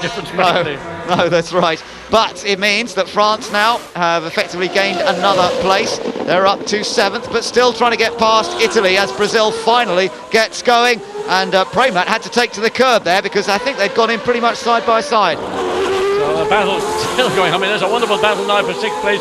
Piquet Jr. back out. That was an awful luck. I mean, they had a pit stop which went very well, other than the right rear was problematic. But then whether the car stalled because it was a fault of the car or a fault of the driver, there we look again into turn 9. France taking a long way down the inside, and that one really was very optimistic indeed, and Pramac had to pull over to the right and even go over the curb on the inside because Busnelli for Team Italy was not going to concede corner, which would have been for position. And again Pramac overbrakes himself. Again, I just think drivers that have been using their cars so aggressively in the braking zones, are they just really just flogging the thing? 2 laps to go and South Africa are cheering Stephen Simpson on because he's now into 5th position. He's kept out of trouble and he's now in 5th. Switzerland lead this race. Netherlands are running 2nd, looking for the Dutch team's best result of the year, and Portugal are looking for a 3rd place finish. And I think it's a pretty safe looking 5th place for South Africa, assuming Stephen Simpson doesn't make an error, because the battle going on behind between Italy for 6th and France for 7th is absorbing those 2 teams more than worrying about where Team South Africa is in 5th place. So Stephen Simpson just needs to keep off the walls. He's getting the support, the cheers around this packed Durban street circuit. Some 50,000 people here are willing him on. They'd love to see him on the podium. I don't think that's going to happen, but he is looking as though he's going to finish in 5th place. When the leader comes around this next time, there's 1 lap to go. The leader's just gone on to his final lap. There is Switzerland race leader. Look how close the Netherlands car is. Surely Verstappen's not going to do the same thing again. Why not? The only way you're going to win is to take the chance. He's too far behind. The prospect of doing so is very remote. It would take an error. Mistake from Switzerland. Switzerland was slow through turn 2. Well, that is the mistake. That is the pressure. Now Jos Verstappen is on the gearbox of Team Switzerland, not to pass round 4, not to pass around 5. Put yourself in position going through 6 and 7, then get it right as you go through 8. Look, you couldn't get closer than that. He's pushing, virtually pushing Switzerland all the way through turn 6 and 7. The last lap, just as in the sprint race. Switzerland all over the place. Here comes the Netherlands, challenging for the lead on the final lap of the feature race in Durban. Is he going to make the same mistake as he made last time? Down the outside, the Netherlands takes the lead. The Netherlands is in front. They haven't won a race in A1GP. They haven't got on the podium. But Jos Verstappen, from the back of the grid, is in the lead. Well, I say street races, you can never predict. You can start last, you can win the race. Jos Verstappen, clearly a problem for Team Switzerland, but nevertheless, Jos Verstappen has driven like a street fighter that we know he is. He's taken the lead in the last lap. Just don't do it wrong. 1 corner to go. Jos Verstappen wins for the Netherlands for the first time. The Netherlands takes victory in Durban. What a race result.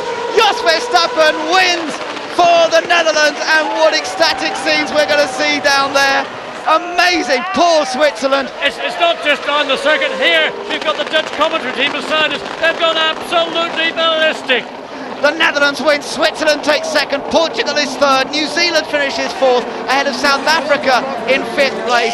Italy takes sixth, then France, Austria, Brazil and Canada. That's how the top 10 finish here. Brazil got back out. They did the fastest lap of the race, a scintillating lap. 1 minute 18.17. It's the fastest lap we've seen all weekend from Team Brazil. Nelson Piquet Jr. and, well, Alexander Premat. Is that jubilation for finishing or frustration for not winning? I think he just wants to put on a show for these fans who've been so supportive this weekend. But what a story. Jos Verstappen, who went for the lead on the first race and spun out, and he had to start this second race at the very back, has fought his way through. The team did a great job in the pits. They called a good strategy, and when Switzerland had a problem on the last lap, he was there. Well, I think the only popular result that would have been satisfying the crowd here today were for South Africa to win. The next one was for Jos Verstappen and the Netherlands to win, and I think it's a popular victory up and down the pit lane because Jos Verstappen is a legend, and here he is now winning for the first time A1GP in Durban. Feature race, starts last, finishes first. What a great day for the Dutch. Amazing. And Jos Verstappen is just that kind of driver. Look, he's going to do the donut style, although he's going to have to get it a bit more under control than that.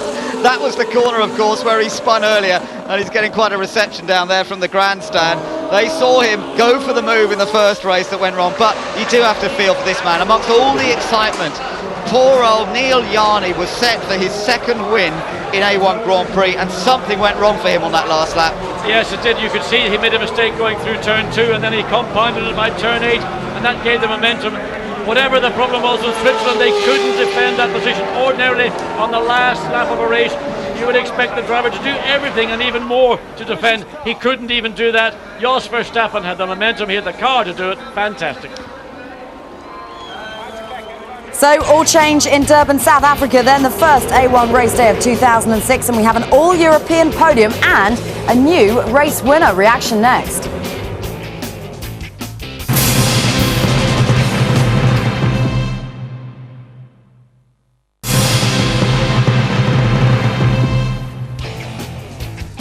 Welcome back to Durban, South Africa. Couldn't have asked for a more dramatic race day there. The man at the centre of it all, coming out on top, Jos the Boss.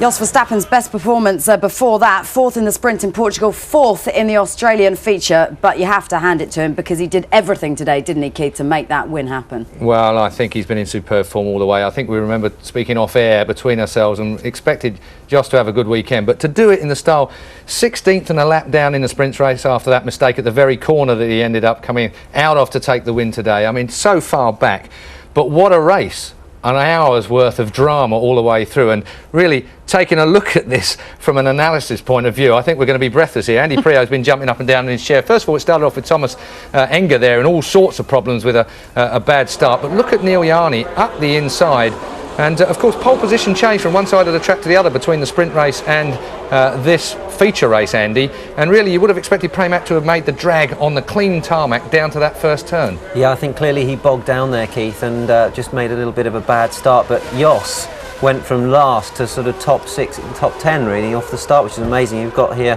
Philippe Giebler making a few opportunist moves, locks the rears, puts the car broadside across the track, and Verstappen taking every opportunity to sneak up the inside and grab a few more places, starting from 16th place on the grid. Another look at it here, and again, just locking the rear end on these cars is always a bit live anyway, isn't it? Yeah, with the downshifts, I believe that the blip isn't enough and it's causing the rear to lock up. Now take a look at this. This was the mess that was Robbie Kerr. Yeah, well, clearly that wasn't Robbie's fault. The guy with the board lifted the board, Robbie left as he should do, and just caught the pit gun from out of the guy's hand. The hose just tagging. Looks like the gun has gone into the radiator cowling, and the hose that it's attached to is swinging around dangerously behind. So a disaster for Robbie Kerr. Must have done some damage to the underneath of the car, or the rear suspension, because you know the wheel gun's a very heavy piece of kit, and the hose is pretty heavy itself as well. I think this is Sean McIntosh getting himself in a bit of a mess as he comes down. He turns in just a fraction too soon here and clips the wing straight off the front of the car, and again lots of carbon fibre debris. Timo made a very good move up the inside there, Timo Scheider, and he's driven very well today. He's been very opportunist, and I think Sean just didn't see him. He was in his blind spot. And once again, Jos Verstappen, he's a predator, isn't he? I mean, he's driving with so much commitment and confidence, and that you can see there, McIntosh going over that front wing. That carbon fibre is really dangerous and can cause punctures very easily. Matt Halliday and Stephen Simpson. Simpson has been a hero all weekend, from my view, under the pressure he's under at the moment. Matt Halliday, though, once we considered him as our driver of the day, but I think he might have been superseded since Verstappen did it. There is Alex Young, all on his own, making a bit of a mistake, doing a bit of a Verstappen, but not quite as stylishly. Yeah, here we go, coming up with Jos at the end here behind Jarni. Jarni's obviously got some sort of gear selection problem or something, and around the outside, and I mean that to me was, I mean Jos deserves this win today. He's driven sensationally all weekend and he really deserves it. 16th place to take the win. What a great driver. We've been trying to work out when the last international win for Jos Verstappen, and from our researchers it's going back to 93. Certainly has been quite a day for Jos the boss. We're going to take a minute to get our breath back, because we need to, here in the studio. A spectacular race day from Durban, no doubting that. There's more reaction next.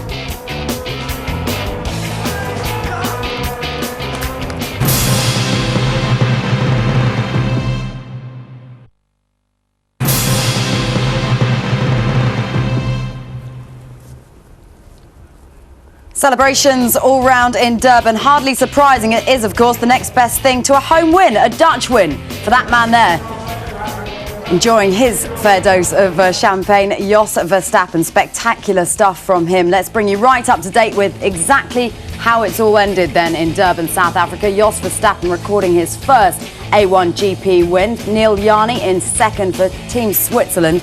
Alvaro Parente of Portugal in third spot. Great drive from Matt Halliday today. New Zealand in fourth. Stephen Simpson, impressive from him as well, in fifth for South Africa. That'll delight the home fans.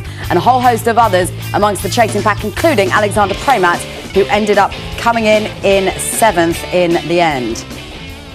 OK, well, here's how it makes the championship table look then, because earlier on, France were running away with it. Switzerland have reduced that slightly. 120 points to 92 now, but a long way off the rest of the pack. Brazil with 63 points, and Great Britain still hot on their heels. 58 points for them, New Zealand 54. So competition lower down the order there, but it's all between France and Switzerland, it would seem. And Keith Hewan, that is just what Switzerland needed, isn't it? It is 5 points to the better as far as they're concerned with France. They need France to have a much worse day, but today there's no one that's going to close in on Jos Verstappen. The old boy beats all the youngsters up on the street circuits.